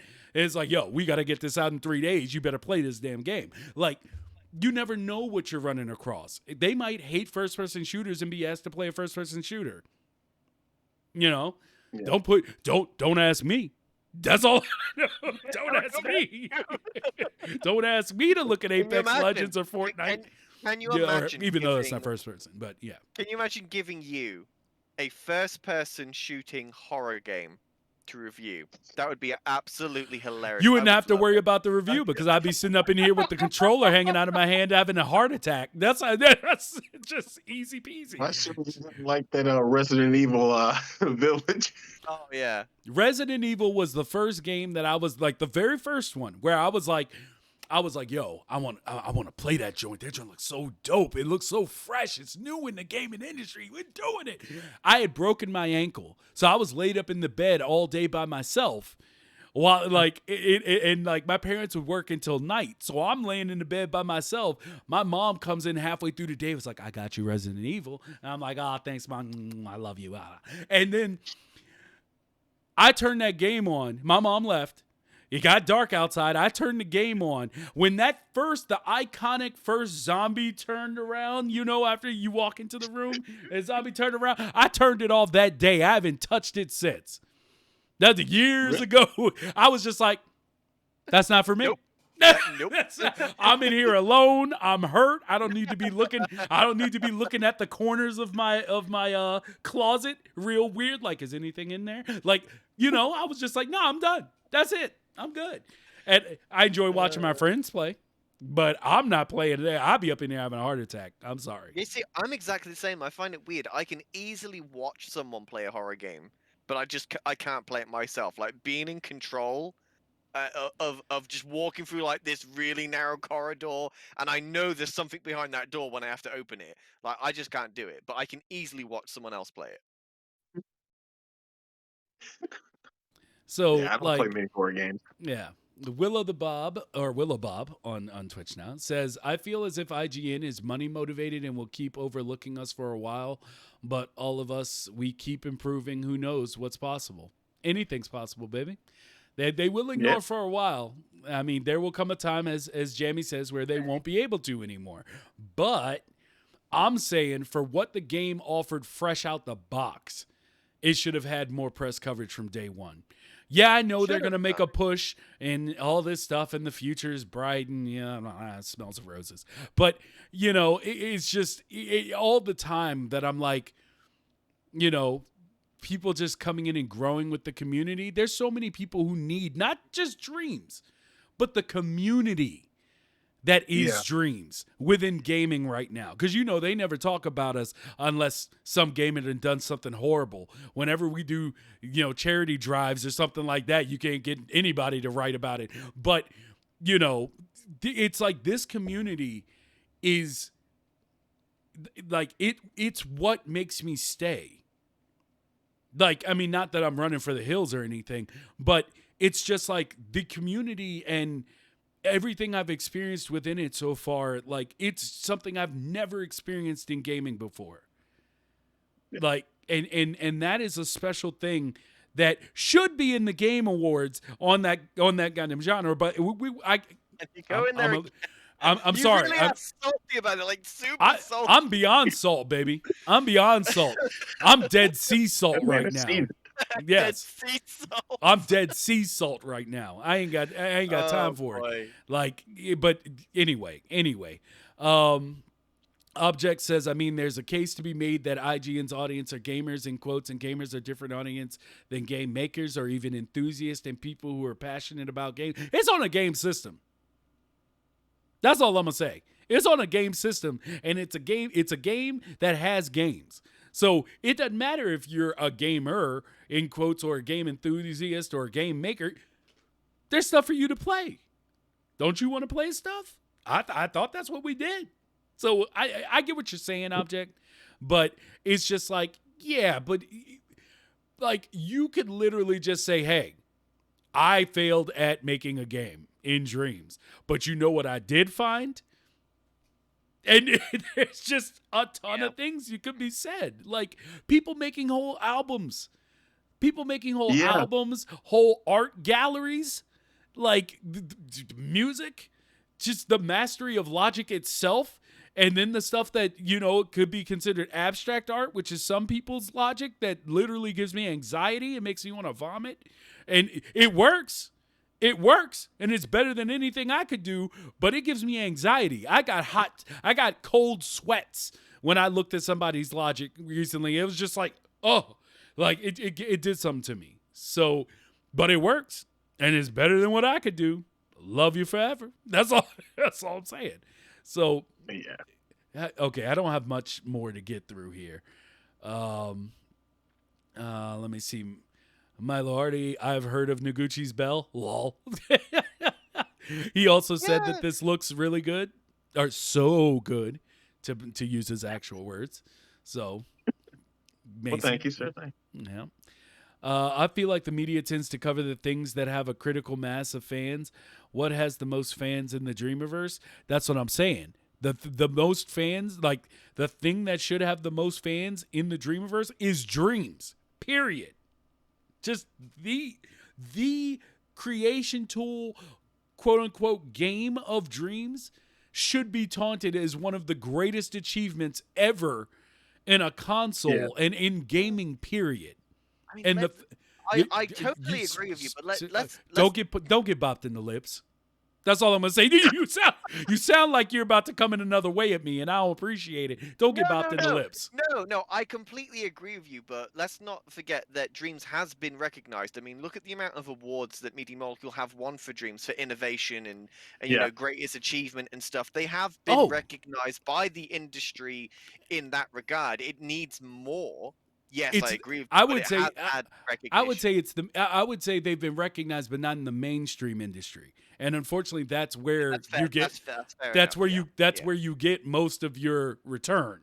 It's the mainstream industry, Yeah. and so I'm like I said, I know it'll come. I know it will come because what people are creating within Dreams, while they should be getting recognized for it now, they will eventually. As I always tell people, don't be worried about how many likes or thumbs up you get right now. It's all about the what you'll have at the end of the life cycle. You never know. It could take 5 years, and all of a sudden, somebody's clicking the hell out of your like button. You don't know where it's gonna go. If you're familiar with YouTube and how that works, I'm telling you, Yeah. you get 0 views for 8 months, and then you come back in 5 years and notice your thing has 10,000 views. You don't know how it's gonna go, so don't get discouraged by it. I'm just saying it's a little off that it's just it deserves Yeah. more recognition now, and the people who are getting discouraged because they don't have the people there to get said recognition I Yeah. believe has driven more people away from Dreams than Dreams. So Yeah. that's the part how it I cascades agree. down and becomes a bigger issue to me. So, but back to this And chat or go ahead, go ahead, oh, go I'm ahead. sorry. No, go ahead. Yeah, and yeah, I was thinking one interesting thing too that I was talking to one of my cousins about because again he's kind of on the train of like, well, is it really going to ever get there? Is it going to get to that point? And I'm like, well, you have to again give everybody, creators like myself and all of us, time because I painted a picture for him. I said, just imagine if you were like watching like an E3 or something, and then they show like a clip. It's like a trailer, and you're like, what game is this? Okay, it's E for everyone or whatever. And he's like, what game is this? And then you see and we as the dreamers, we know that's a Dreams game. That's a Dreams game for sure. But people in the mass don't have no clue what this game is. And they say, man, that looks good. Oh, that looks fun. I'd love to play that. And then instead of at the end giving just the name of the game and then what platforms it's released on, you see its Dreams as its actual game. And then they're like, wait, that's made in a Dreams game? Yo, I got to get on that. And then you see all of a sudden they cut and start showing more other titles in the Dreams. So they show something maybe from like Elka. They show well, I mean, they can't really show that, I guess, because it's Avatar, but they show like stuff from people like Bad Robo. Like he would be like a lot of his work would be a great way to start off like a trailer for Dreams, to where you see his beautiful like rock textures and stuff where they look ridiculously photorealistic, and you're like, what game is this? And all of a sudden you realize it's Dreams. And it's like that sort of creation and the amount of stuff that's in Dreams.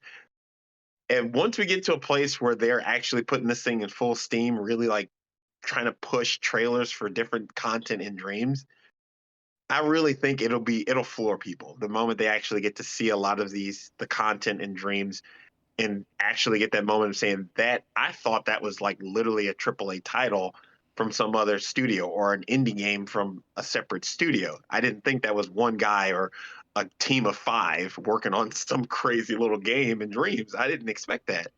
And I think that shock and awe factor would be enough to like just push people over the edge to say, I need to get on there. I need to play that. And if I don't play anything, I'm going to start creating on it.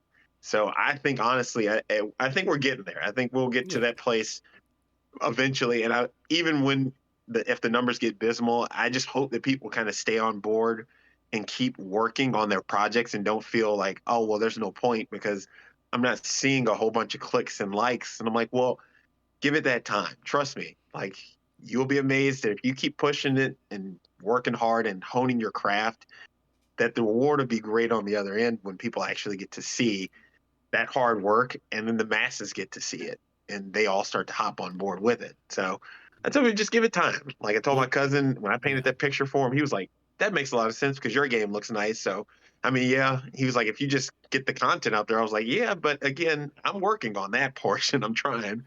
But Yeah. Yeah, I mean, looking at the back I end, agree with you on that. Like, especially like with the whole trailer thing of doing like a compilation of all the big games in Dreams and then ending it with "This is all made in Dreams." Like that would totally work, 100%. But as you was talking about that, I was thinking this is true, but at the same time, it's a timing issue. Like this yeah, has to be yeah, done at the precise moment. If you shoot the gun too early, I it's disagree. not it's not going to work because yeah, in my opinion, like for the casual average gamer, right? Like the average casual gamer has a level of expectancy of what they think a game should be. Like it needs to be yeah, polished, it needs to be a full game, not just like a demo or a proof of concept. They just want to be able to log on and have a collection of fully fledged games to play. So, yeah, they could easily do that now. They could make that trailer. There's enough content, premium content on Dreams to advertise the whole "this is made in Dreams. Go get it. Go play it now." But I think they would easily, and by they I mean the casual player. Like I think they're going to oh easily yeah, run out of stuff to play because, for one, as much as the Dreamiverse has got so much better in regards to its curation, there is still plenty of room for improvement. For one, yeah, but two, I personally don't think for the casual person there is not enough fully fledged finished games in Dreams to keep their interest up. So doing yeah, it now, you'd get a huge influx in players coming onto the platform because of the marketing that they would do for it for the players. But I think they would easily run out of stuff to look for and then it would just drop back down again. So yeah, I think the timing has to be just See, spot on. I 100%. see. My thing is I disagree. I knew Um, you would. I knew you would. it's no, because I am interested to hear it. but I don't disagree completely. I think that is the way to go normally when your game gets one shot to make it big. Which, if we're talking about trends, that's that's not the trend because most games are released broken AF now, and they all have to Very basically be true. relaunched in a Very true. year, and then they make the story of how it came back to life, how they fixed it. It's an accomplishment that these game developers who care about the people, like all that shit, whatever. Like that's the thing. Dreams is something that because it keeps giving at all times, you can find stuff. I don't think you'd run out of stuff. Do I think you'd be playing completely finished games constantly? No. But I do think you'd be playing things that, once again, will bring you into the community. And once you taste the community, which is part of the game, you're not leaving. You're just not. It's you can sell more than just highly polished finished things. And like I said, one of the things almost every single person who we've had on this show always says is that the community was the shock to them. Like, Yeah, it wasn't just coming in and being like, "Oh, I want to create stuff." Even those people that came in just to create, like me. I didn't come in to play yeah, anybody's game. I came in to do. I didn't. I've said it many times. I came in because yeah, for me, it was the way for me to make a short film in with without needing all of the money that I needed to have to do it in real life. That's my whole purpose for coming to Dreams. I'm still here, and I'm making after losing an entire film to a data corruption. I'm still here because the community is something I've always wanted to see in gaming, be a part of in gaming. So it comes down to more than just finished, polished products to like projects to Yeah, me. no, I And agree. and you have things like Slice, and I always bring up Slice, but Slice is one of those games where it's like Yeah. I'm sorry, but you play that game, you could be like, yo, I think the controls could be tightened up a bit. Yeah, you know what? It's still enjoyable, and if what it is right now was available on mobile, you'd pay money for it.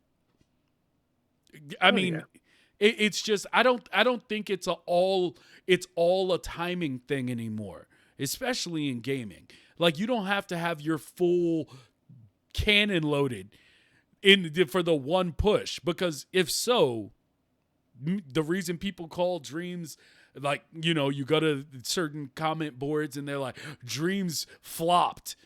You know why? Because they believe that the one moment you have to really get your sales and to get your footing in gaming is on your release day.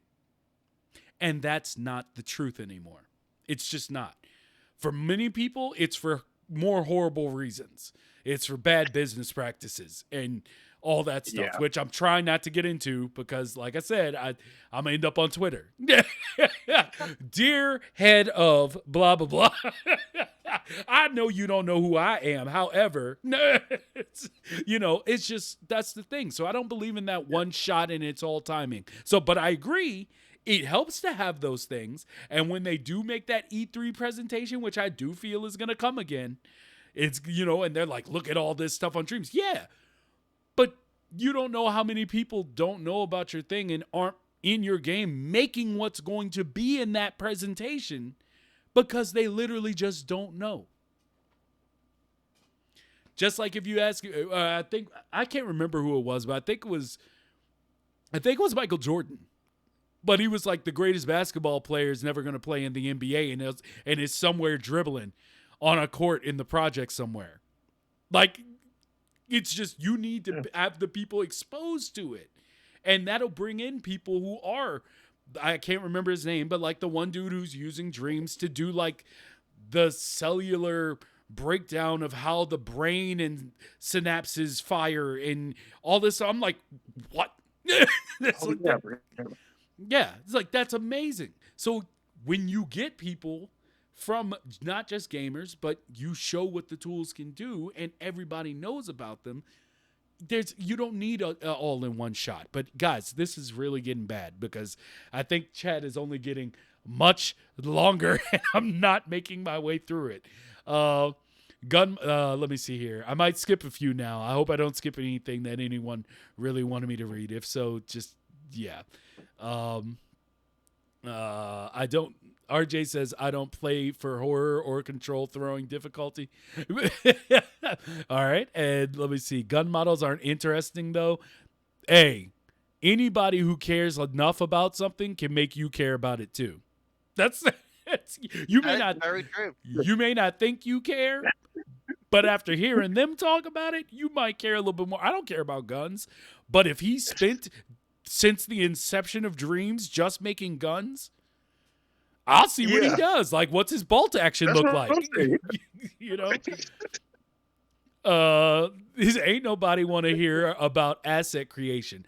I do. This is the same. That's the only. I love it.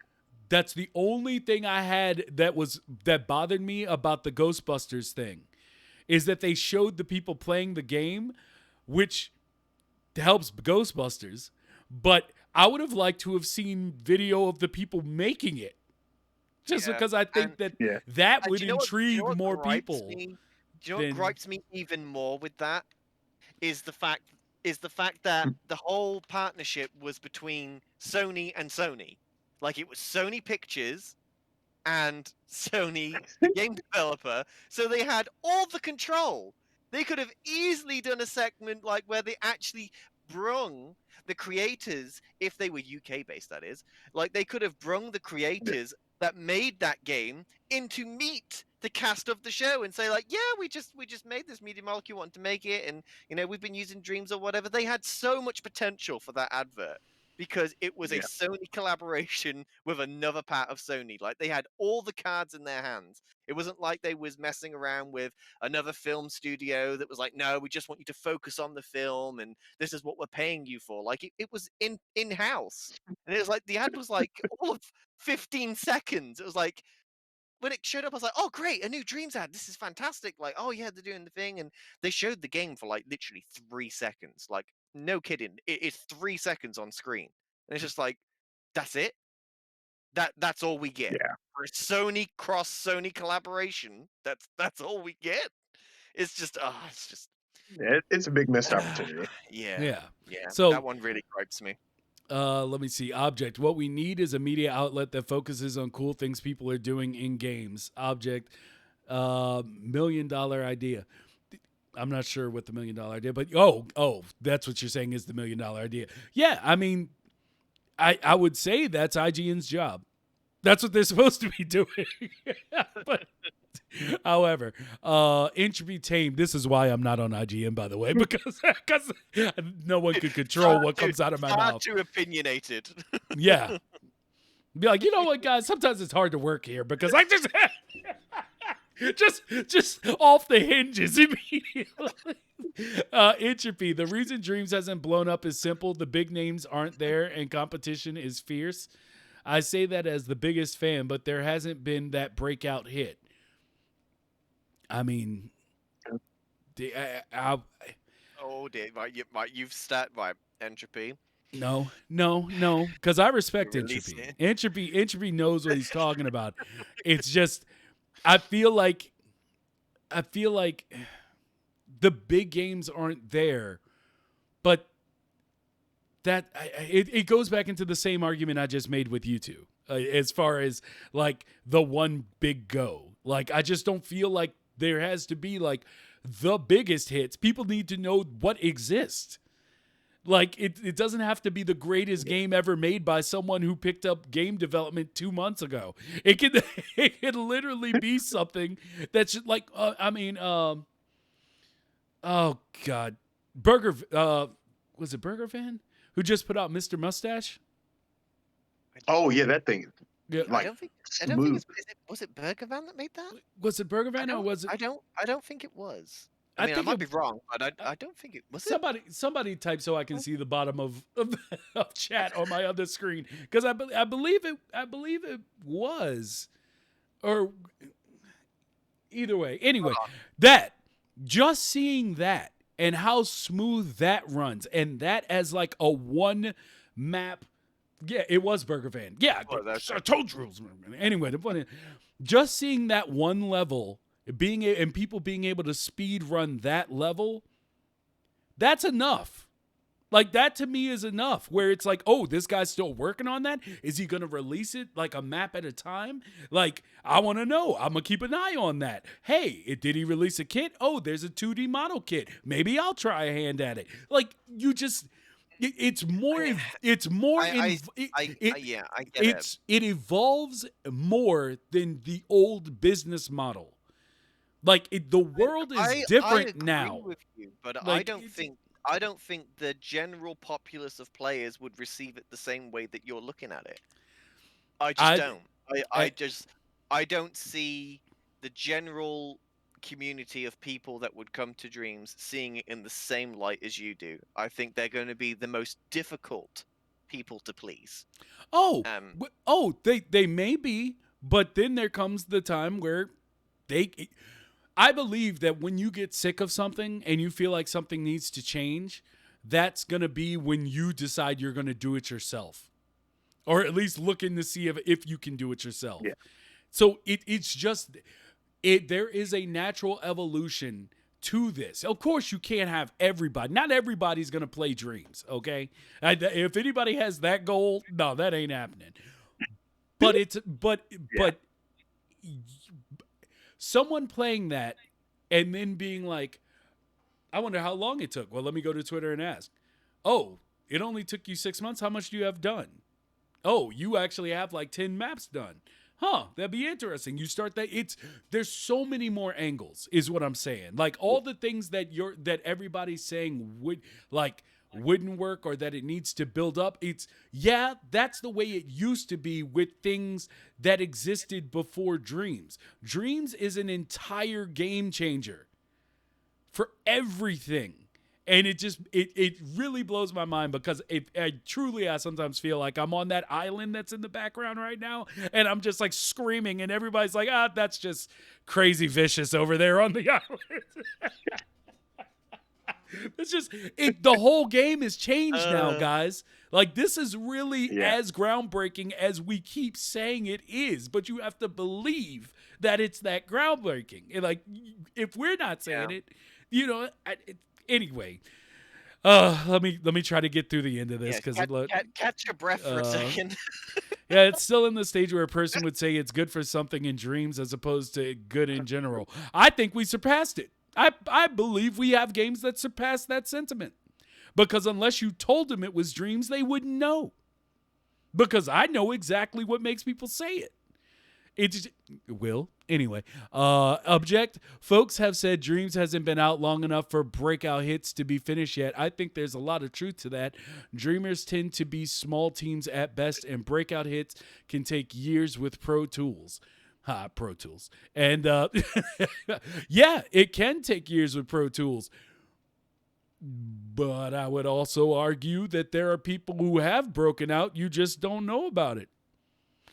One, because there are things I know that a lot of you don't.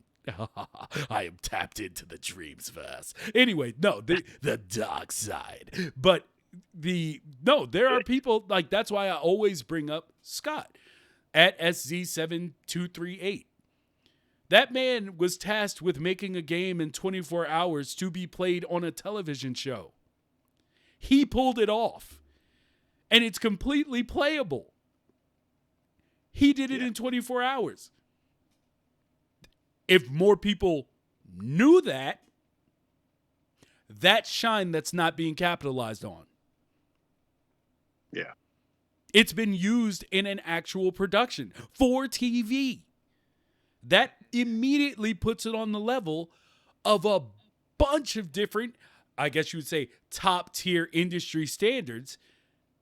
And it did it in 24 hours. So you might be waiting for the breakout game hit, but there's a lot more to Dreams. That's, like I said, the whole paradigm has changed. I agree with everything that you're saying. However, I don't know. I still think that there's still work to do to get it to where we want it to be. Like, I don't know. I just don't think making the move right now is in the best interest of Dreams. I didn't say the move. I said a move. Yeah. I'm just saying would be beneficial. I still think there is the move to make as opposed to a move. Of course, you're Corpo, but no,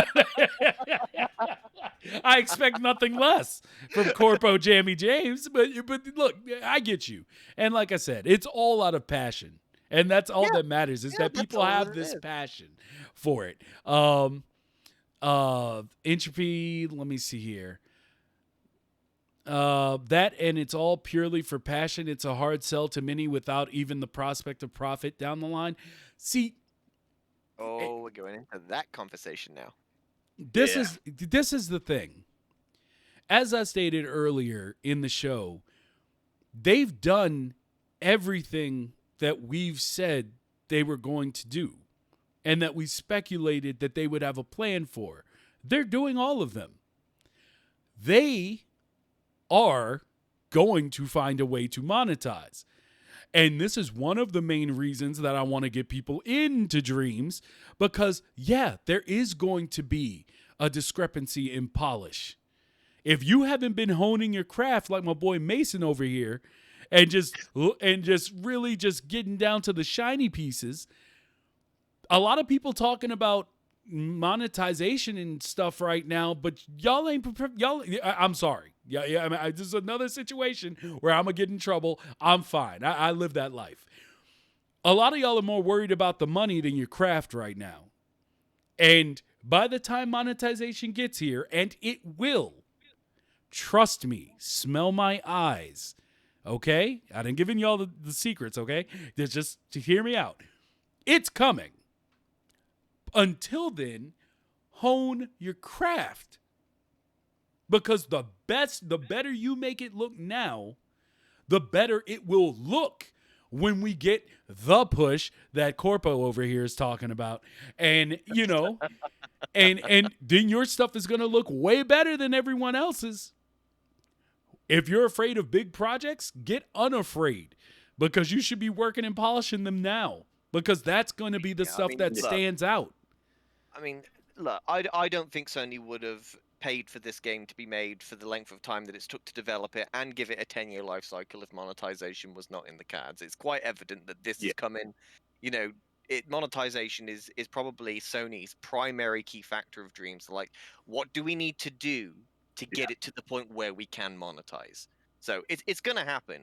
For Dreams, it's inevitable. You can't have a 10-year plan for something like this without thinking of money being inserted into it one way or another. So yeah, I agree. Yep. Like, hone your skills, get yourself to a point where you are able to make these big, massive, beautifully polished games, and then when monetization comes out, it'll be just a click of a button for you to monetize it.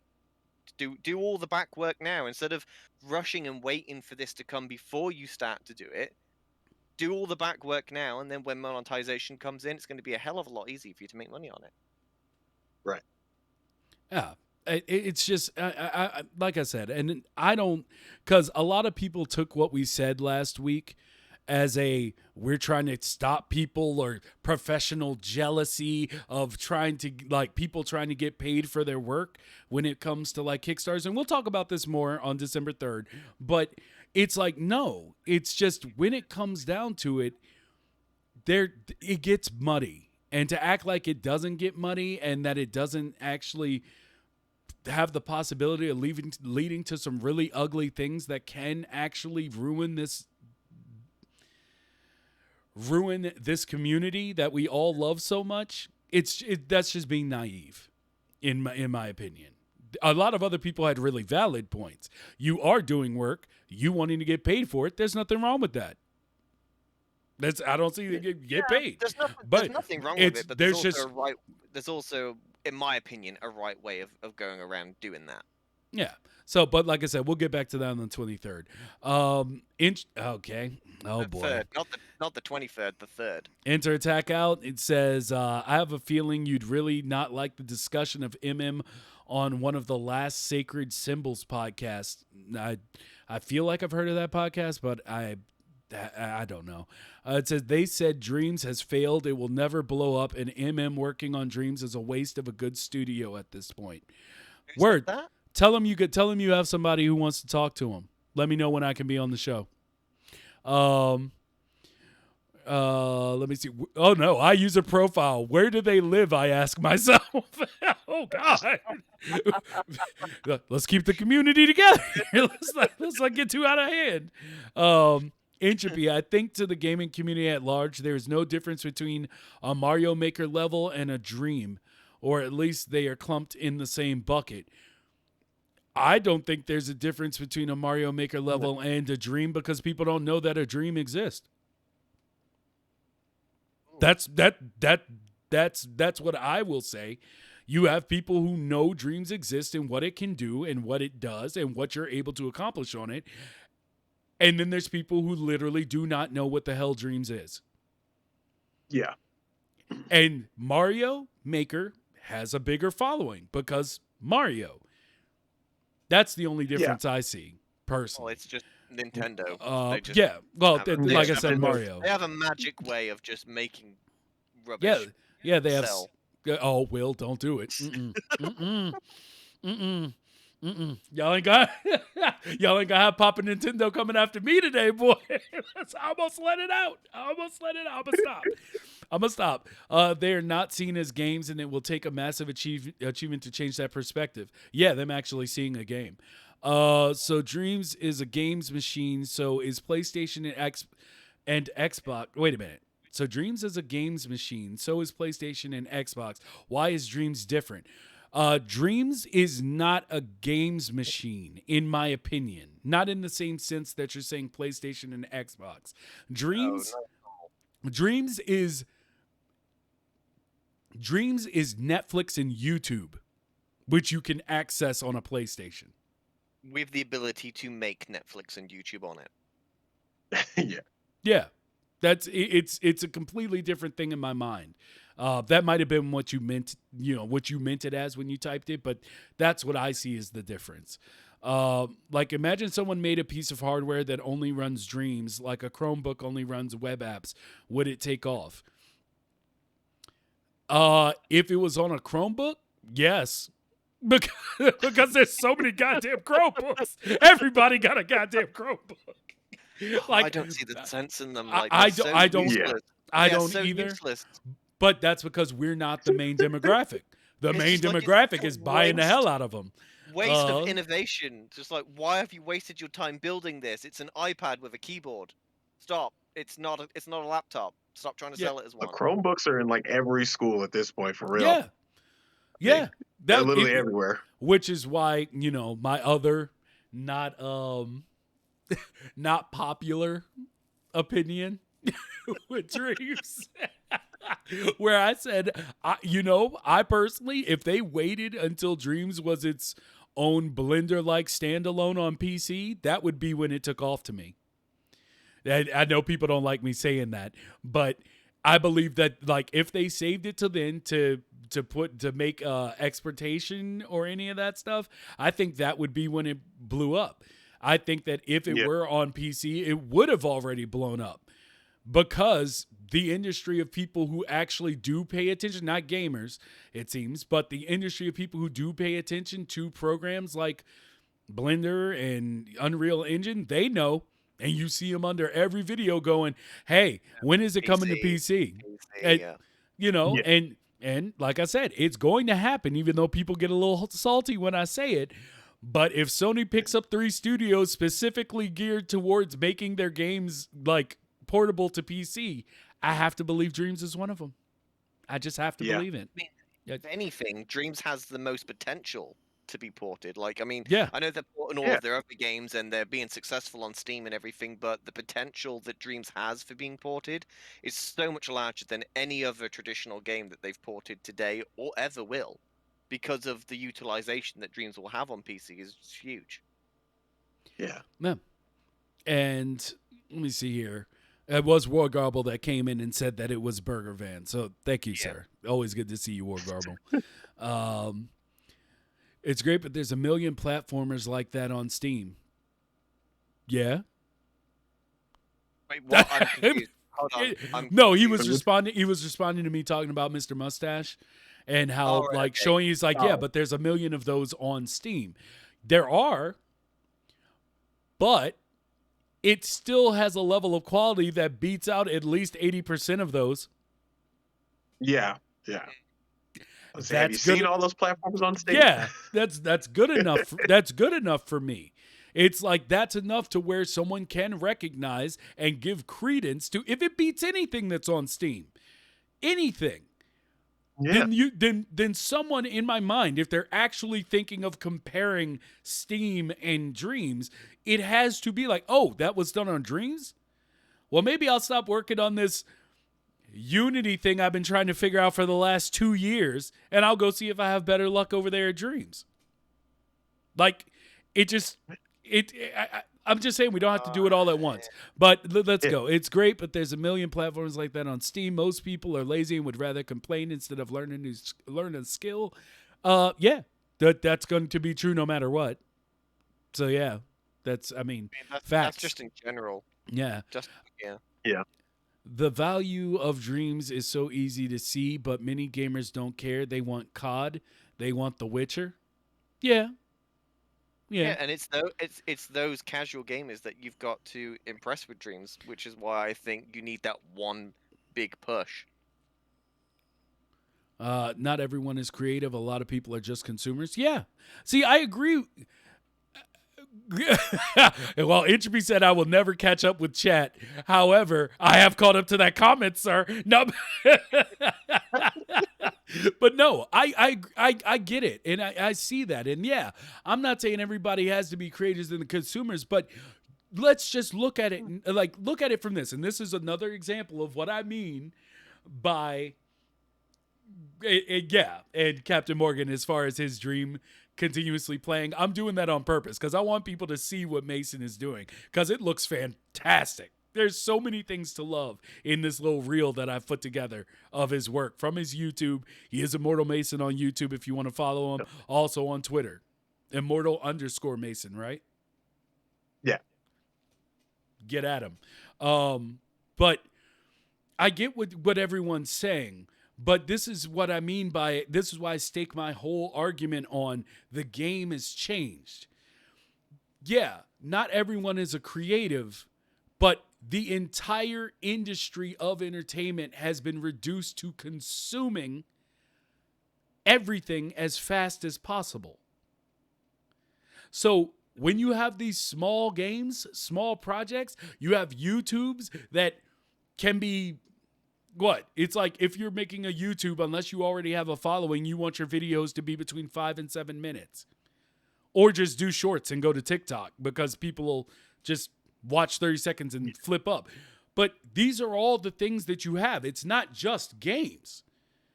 It's music. It's music videos. It's complete albums. It's short films. It's longer films. It's entire series.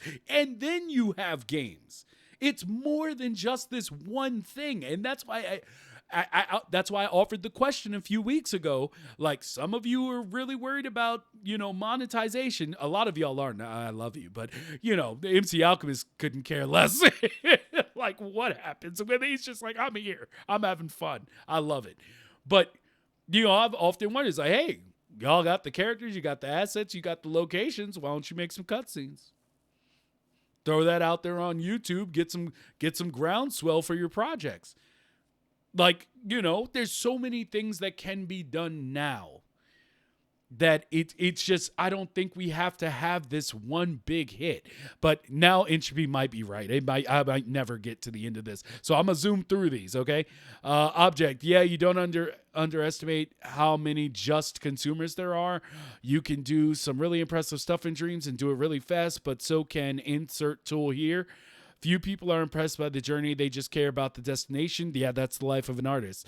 But that whole thing you said, and do it really fast, but so can insert tool here. Yeah, the reason they insert tool there is because there's no one else. There is nowhere else you can create as fast as you can in Dreams. Not as fast now. No one. Nowhere else. Not without using pre-made templates and purchasing assets Even and stuff. You just can't. Even still, I'll still wager you it's not faster. Because the moment you're left to do something for yourself in those programs, whether it be changing a camera or a character model or making something look the way you want it, all of that immediately becomes extensively worse. It slows you down to the point where you might as well have started at zero. That's not the case in Dreams. So that's my words on that. Let's keep going. There are no guarantees in life. If you're a realist, you have to assume that monetization is not a given. 100% agree creativity is the only reason you should need to create, but nothing is a given. Yeah, nothing is. Nothing is guaranteed. No, it's not guaranteed. But, we talked about that. I'm just... Go on. It's just... But let me just say that, yeah, nothing's guaranteed, but that's also why last week or 2 weeks ago when Jamie wasn't here, I'm never going to forgive you. And he wasn't here, and we had that talk with Cram, and I was like, people need to reevaluate why they got into this. Like, you either create because you love to create, or you're setting yourself up for some depression. Like, that's why social media is affecting all these young people so bad out here. they got Facebook sitting in front of Congress because it's like somebody's child got butthurt. Now, mind you, that's a joke. There's a lot of stuff going on, that does need to be assessed because technology is growing faster than our actual legislative system. But beyond that, let's get back to Dreams. Yeah. Like, but that goes back to my point. Like, create. If you came to Dreams to create, it didn't start with monetization. No one told you were getting paid. They told you were going to make a game, or you were going to make a movie, or you were going to make some music. So for people to get as upset as I'm hearing people get now about monetization, it just feels weird to me. It does. And but I'll leave it at that because I understand both sides. but people are acting like they're owed now. And no one told you that it was coming. It's not like they were like, "Yo, you're gonna be able to monetize." And then when it launched, they were like, "No, you ain't." Like they never did that. So either you came here because of the love to create, or you didn't. Whatever comes after that, that's for us to see as a community and go through. It's the journey, as they say. That's the journey. War Garble. Hardly any Dreams games are worth real money, in my opinion. Other gamers are hella harsh as well, and I will judge the F out of these Dreams games and will S on them the moment money is involved. God. Wow. He came firing. I like how you All feel. right. I mean, I can tell you feel ways, and I'm not against it.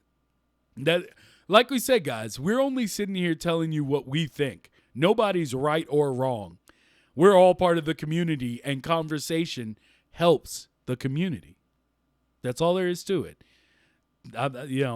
Lord knows, MM does not have me on any type of how would you say? I'm not on their roster. I'm not getting a check. I do it because I love it, and yeah. So I'm just gonna tell you how I feel, how I really feel, and I expect everyone else to do the same. War Garble. Yeah, but consider the App Store. It's full of crap and it makes more money than God. Lol. Yep. More money than God. I do those things because I enjoy them. War Garble. Making things just for money and fame will just burn you out and depress you. Facts. Absolutely. There is not, like, there are people who are way more into marketing and stuff, but we also brought this up in the past show. Most of these people who got big in like YouTube and have these massive followings, they literally all say the same thing. I have no clue how this happened. They just did what they loved and it worked out. Man. Sometimes it does, sometimes it doesn't. Yeah. You know? And honestly, yeah, go I'm ahead. sorry. No, go ahead. Yeah, I was gonna say because one of the things I've always told people too, like when it comes to a lot of those big YouTubers and things, like people again, like and we spoke about this earlier a little bit.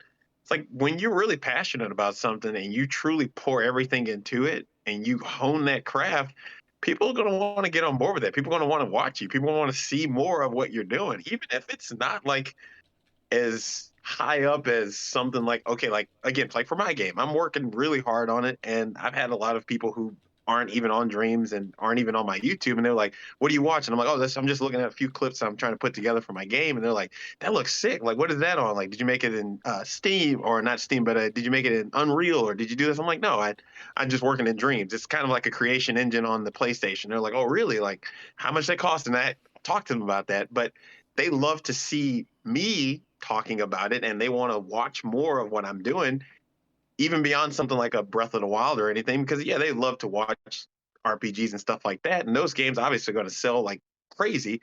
But when people see that you truly care about your craft and you're putting a silly amount of effort and hours into it, people are going to watch, people are going to want to be a part of that. Even if it's at the early stages, people love to be able to come up and say, yeah, I was there at the beginning. I was there when it was like this. And I mean, who's that one guy, the YouTuber who shot up like out of nowhere? He gained like 1 million followers even when he would go on like a 3 month hiatus because his videos were just so goofy and funny and people loved it. His name's Corey Kenshin. I don't know if you heard of him, but yeah. Oh, Corey Kenshin, yeah. Yeah. Like goofy dude and crazy, very strange, but he does everything on his own, and people love the guy because he's just weird. He was kooky, and it works. And that's the thing. Like when you love your craft and you pour everything into it, people are bound to want to see more of that. And if you have content that people don't care for, even if you pour everything into it, obviously, yeah, people aren't going to jump on board. But Dreams has shown itself to be something that people are interested in. It's just when they're interested, they need something to keep them there. And like Elka and Noguchi's Bell and other people like that who have started to monetize it have shown like, yeah, you could get a huge following and a lot of people wanting to see a Dreams creation. You just have to pour a lot of time into it. And if you're not Oh, yeah. willing to, yeah, you're going to probably not see much of a return on the investment, so to speak. Yeah, it's not something you can just log on and make something. Well, you can log on and make something within 24 hours if you want to, but if you want to make something that's truly fulfilling and like it's got a lot of detail and a lot of gameplay, yeah, it's gonna take a lot Yeah. of time. So many of tools to learn, and yeah, it's not an overnight Yeah. process. And I think that's what a lot of people think. They think, oh, this is what I've been asking for, like Yeah. the easy drag and drop game creator where I can just drag stuff in and call it a game and release it on Steam. Like that's not what it is. You can't have a full Yeah. creational suite that makes anything and it be easy like that. It's impossible. You Yeah. just Dreams makes it as easy as they can possibly make it, but you still Yeah. have to There put you the go. work in yourself to make it beneficial. That's just the way it is. But people want things too easy. Yeah. It's just you're never gonna get Yeah. that. Let me see. Are you finally caught up with chat? No. No. I'm It's I'm Also, still close. going. I'm It's I'm still close. going. I'm close. Let me see. Object. I'm pretty sure Dreams won't blow up ever. Only a few people want Dreams to blow up. The audience that'll support it wants games in Dreams to blow up. I mean, asking Dreams to blow up is like asking Unreal Engine to blow up. It's hard for me to think about tools that way. Dreams is Netflix and YouTube, yes. Uh, Chromebooks are great for kids and schools. More than just them use it. Yeah, I will say yeah. that. Chromebooks are everywhere. Like Yeah. my Colleges, parents, everything. my parents alone have 3 of them in the house. Like Why? it, Why? I couldn't tell you. I don't know the point of having What? one. What So did he do with three? it's, What are they using them for? I mean, they're like what, like $200 now. You could just buy one I whenever mean, you yeah, they're feel like super it. cheap. Yeah. So Well, they're yeah, cheap for a reason because they're empty. There's nothing inside them. Entropy said, I'm just bringing a realist perspective, not trying to be negative, although it does sound negative. I don't think you're trying to be negative. I think you're being real. You're Yeah, being real. I respect. Yeah. Game recognized game, player. Anyway, Object 01 regarding the entertainment industry being reduced. What was it before? Well, think about it this way. It used to be, let's put it into a real quick bubble. One, there used to be a separation between every single kind of medium. For instance, if you were a movie star and you were seen on a TV show, it meant your career was over. Okay? After that, the only thing left for you was Hollywood Squares. And yes, I know most of you are too young to know what the hell I'm talking about. However, then you had the cable model. Then the cable model started to die because people started getting upset that they couldn't have a la carte. Then it got reduced down to Netflix coming in and blowing up everybody's spot. And now they get to operate consistently in the black. It's no longer about how much money you make, because if you really deal with money, you know that debt isn't a bad thing. Then it's all about how much content you have. That's why everybody followed their market or followed their model, created their own streaming Yeah. services, and are now all fighting tooth and nail to just buy up as much stuff as they can, even if it puts them in the black. Because they have to, because content is the name of the game. So that's why I refuse to speak about Dreams in just the realm of gaming. Because if you look at it as content, there's more than enough there's more content on Dreams than on Disney Plus. Okay, that's I know that's me throwing shade at Disney Plus, which I've done before, but I have to, because how can you own every damn thing and not have anything on Disney Plus? Anyway, point is, But you need to. point is, the entire game has changed. I know a lot of people don't know because they don't pay attention necessarily to that stuff. But yeah, the whole game has changed. Everything has changed out here. The way things work. I mean, just think of what the internet did to TV. Like, think of what YouTube and Yeah. TikTok and all these things did to TV. People come home at night and they don't watch TV. They watch their phones. Crazy. 7 years That ago, if big. you had said that to someone, they would have thought you had lost your damn mind. The whole game it's just different. And then let's not even get into what COVID is about to do. When we really see how it's changed businesses, people throwing away 20 years of business locations just so people can work from everywhere at home, which means they have more access to everything all the time. Guys, it's about to change out here. If you it's already changing, but it's going to be way different than what you think is going to be. The world that existed before COVID ain't going to be the one that comes out of it. So, let me This see. is Entropy. changing to the People people Unexamined Life getting people podcast. getting upset. No, I don't talk about movie stuff on there anymore. People getting upset that there is no monetization are insane. That's why it's overflowing into here. But anyway, they're chasing something that isn't there, but gamers are notoriously entitled. Entropy. It's true. You are right. And okay, I gotta go. I'll stop triggering Mighty. You did. You don't trigger me, baby. I love you. You're giving me good stuff all day. War Garble. I speak harshly. Sorry. Gamers can be rough. Is all I'm saying. They will rip into Dreams games. I feel they're gonna do that anyway. They are going to But rip into them. yeah, but some of the like, just like I say, Dreams is destined to go to PC. The reason it's not already on PC, other than the fact that Big Papa Sony is the one fronting the bill right now, is the fact that basically they know there's things they need to get done before it touches PC, because you're going to be going into the Unreal crowd. You're gonna be going into the all those people that's like, as soon as they see the Sun gadget or something, they're like, where's the Oculus solution? How come they don't have this that I can change? Like they're gonna turn into you know who I'm talking about. They're gonna do that. Yeah. So Yeah. it not being on PC yet is not a tragedy to me. No, it's a blessing. It is It's a blessing. It And that's is. why I say that the 10-year plan is a beta. Anyway, the point is it's a beta, and we're all the beta testers. We are, and I love it. I love it. I can't get enough of it. Let me see here. Oh, I actually caught up to my words. Now I know we're getting close. Yeah, I got two more. Object. We're at the end. Here we go. At Immortal. The great thing about entertainment today is that audiences can engage with creators in all these ways and cheer them on and trade ideas and build grassroots stuff around them. Hollywood Squares lol. Yeah, that's but yeah, that is the thing, and that's what I'm saying. Like, this is, people aren't really registering, in my opinion, just how much all of what you just typed affects everything that's been said for the past 2 hours. Like it the whole thing is new now. So, it's I can't wait. And we have people like Immortal Mason out here doing the hard work, doing God's work. Okay? In Dreams, showing all of us how to get it done and how to have the fortitude in spirit to actually get your game out there, work, and to polish, and then to just blow our minds on this friggin' podcast. I digress. I mean, actually, funny enough, if you wanted, I did bring up some of it here Ooh. behind me on the thing. I don't know.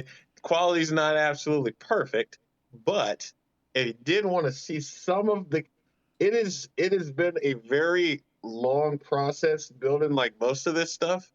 But one of my favorite things is that when you're underwater, there's a huge world underwater that you won't get to see, of course, not yet. But that's all explorable. My goal with this game is to try to allow people to see that Dreams is capable of huge projects where you don't have to do scene changes, Yeah. Because You want to keep it my all goal, in one game. yeah, like, and the only thing that I will have like scene changes for in where you have to switch between them is literally for cutscenes, because I realize that it'll be easier to polish and add more stuff if I have it to where you load in a cutscene and then come back to this world. So like that's the reason why, like, when I was doing all of this, I was doing a ton of just critiquing of myself and just making it more efficient to where I could get more out of the thermo, although it's still pushed pretty close to its limit for me, at least in my brain. I mean, it's still in like the 80s, 70, but I've still got room to breathe. But I look at that as still not good enough. I want to get it so low that I'm in like 50-50, to where graphics and gameplay are like at 50, and I've still got all of this. But one thing I did want to make a video of that I did not get a chance to last night, that I'll show here for a second, is that I started working on bringing back the mount system so that you can ride creatures and stuff. And I realized that doing the little buffalo lion, it was cool, but it didn't work in the sense of what I'm trying to do with all of the abilities and changing that stuff on the fly. So then I came up with a creature that works better for all the climbing mechanics and maneuverability, but with a few drawbacks. So I made a beetle that you can fly now. So if you jump and hit square, your character will create a beetle you can fly on. That's so sweet. That transition Yeah. between jumping and then the Was beetle so- appearing, so mm, smooth, yeah, so that And was the smooth. cool thing smoother is than a that baby's bottom. Like, and the stylized smoke and everything just fits the aesthetic just perfectly. Really, really yeah, nice. like and Yeah. it took a while for me to get it all working there, but now you got it, and then you can just hop off of it, and then you go back to your normal thing. Yeah, it's perfect. But yeah, oh shoot, spider enemy! I don't Absolutely want you to see perfect. that yet. Run You can't see away! the spider Run enemy away, yet. quick! But yeah, Oh no, and this these is are gonna be good. yeah, and these things right here, as you get closer to them, that's how you unlock new abilities and stuff. So when you get closer, they start to spread out and get more and more peculiar. And yeah. eventually, when you decide to unlock one, you'll go through an animation. I'm still working on it, but basically, Dude, that you'll looks rip it so apart, damn and then sick. yeah, and then you'll create the rune there. And now you have it available. So if you want to use it, you can just use the stun. Oh, it looks so So yeah, it's pretty cool though so far. I'm still working on a lot of other mechanics, but yeah, I just wanted to show like the cool mount because I was really happy that I finally got it to work last night, and I was like, it's good. working, yes. It looks So I so good. really I wanted just to show it love off. the whole stylized look of everything. It just looks so nice. yeah. I can't wait to play the demo of this. It's gonna be really good. And then the last thing I will show before I cut this thing away here is that guy right there off in the distance. If you can see him, Yeah. he's I a see that. traveling merchant. He literally will travel like pretty much the whole map. And when you load in the game, he may be here, he may be somewhere else, and it just depends. But when you find him, you'll get to talk to him, and he'll let you buy things, and he'll send you on fetch missions and other stuff. So he's pretty cool. Now I won't show you all the UI in there because it's not finished yet, but Okay. I will get it there. Hopefully tonight I'll get that finished, but I don't know. Well, But yeah, this there's a looks lot of cool absolutely stuff. amazing. It does. This this is this is now one of my most anticipated games in Dreams to play. I just love everything about it. Yeah. Well, thank you guys. Yeah, that's so I'm working on it there. There's a lot of stuff that I'm still trying to work out. I'm still working on the sand area, getting that fixed, but it's going to be cool. It's going to be It's, it, it is. a lot to explore. You should be very, very proud of what you've created. It's a marvel in itself. It Yeah, really like is. my goal was to just kind of again give something that would just hopefully motivate people and inspire Oh, me I too. think you Because have. I I mean, mean, chat is going crazy right now with love for what you've just shown. That small little snippet. I mean, I think your game's gonna be big. It's gonna hit. It's gonna hit really, really well. well, thank you, People's thank you. motivated. People's ready. Yeah, get us that demo as soon as possible, please. Yeah. Yeah. Again, Come. I'm hoping I can keep pushing hard on it, and I've got a break from the job. We've got a Thanksgiving break, so I'll have 5 days straight that I can just work really hard on it, so I don't have to worry about work. So that'll be good. That'll be next week, and hopefully, if I keep cranking on it, I can get this thing polished, playable, and ready for the masses by early 2022. Well, And when it's done, we'd love to have you come back on to maybe showcase the demo. You know, we'll do a full episode. You know, playing through it, get the community on here. oh, You know, definitely. to look at it and everything, and ask questions about it and stuff before they go in and play it Oh, themselves. yeah, You know, we'd love to have you back anytime Yeah. when that's ready. You Yeah. know, to go for through that sure, in for detail. sure, It'd be definitely. great. This has been fun. I love No, it. and thank you so much for coming on. It's been an absolute pleasure. Yeah. Absolutely fun. Thank you guys for the opportunity. Honestly, Well, yeah. is there anything else you want to give? You want to tell to the people where they can find you? You know. I mean, really, just please, give me a little support on the YouTube. I mean, I'm not even as worried about trying to monetize on YouTube. More so, just trying to get the creation out there so that other people are hopefully inspired to get dreams or just to play the dreams that are out there already and then realize that there's plenty of content and plenty of cool things on dreams that to enjoy. And so I just would like more people, subscribers, tell your friends and everybody about it so that we can get more people acclimated to what things are possible and for other creators to feel like, okay, if he can do that, if he can get that kind of thing working in dreams, I can do that. Why not? Like I can pull that off, and maybe they'll come up with something that'll make me blown away. Because honestly, the Dreamiverse, I oftentimes find myself feeling like, am I doing good enough? Because that's crazy good. So I love that inspiration from other people, and I hope that I can do that for others. That when they see my work, that they'll be inspired to push and work hard at it and play some Think games if you don't want to create anything. I think you've Go been for it. successful with that today.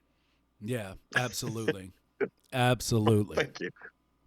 So, All right. with I that, think we're ladies and ready. gentlemen, Yeah, I get, think we're ready to wrap up. yeah. All right. War Garble, this is so wholesome. All of my harshness is gone. And that's the beauty of conversation, ladies and gentlemen. For every loudmouth trash can like me, there's someone else who is just coming to just smooth it all right back over. It's perfect, perfect. And I appreciate everybody that came through today.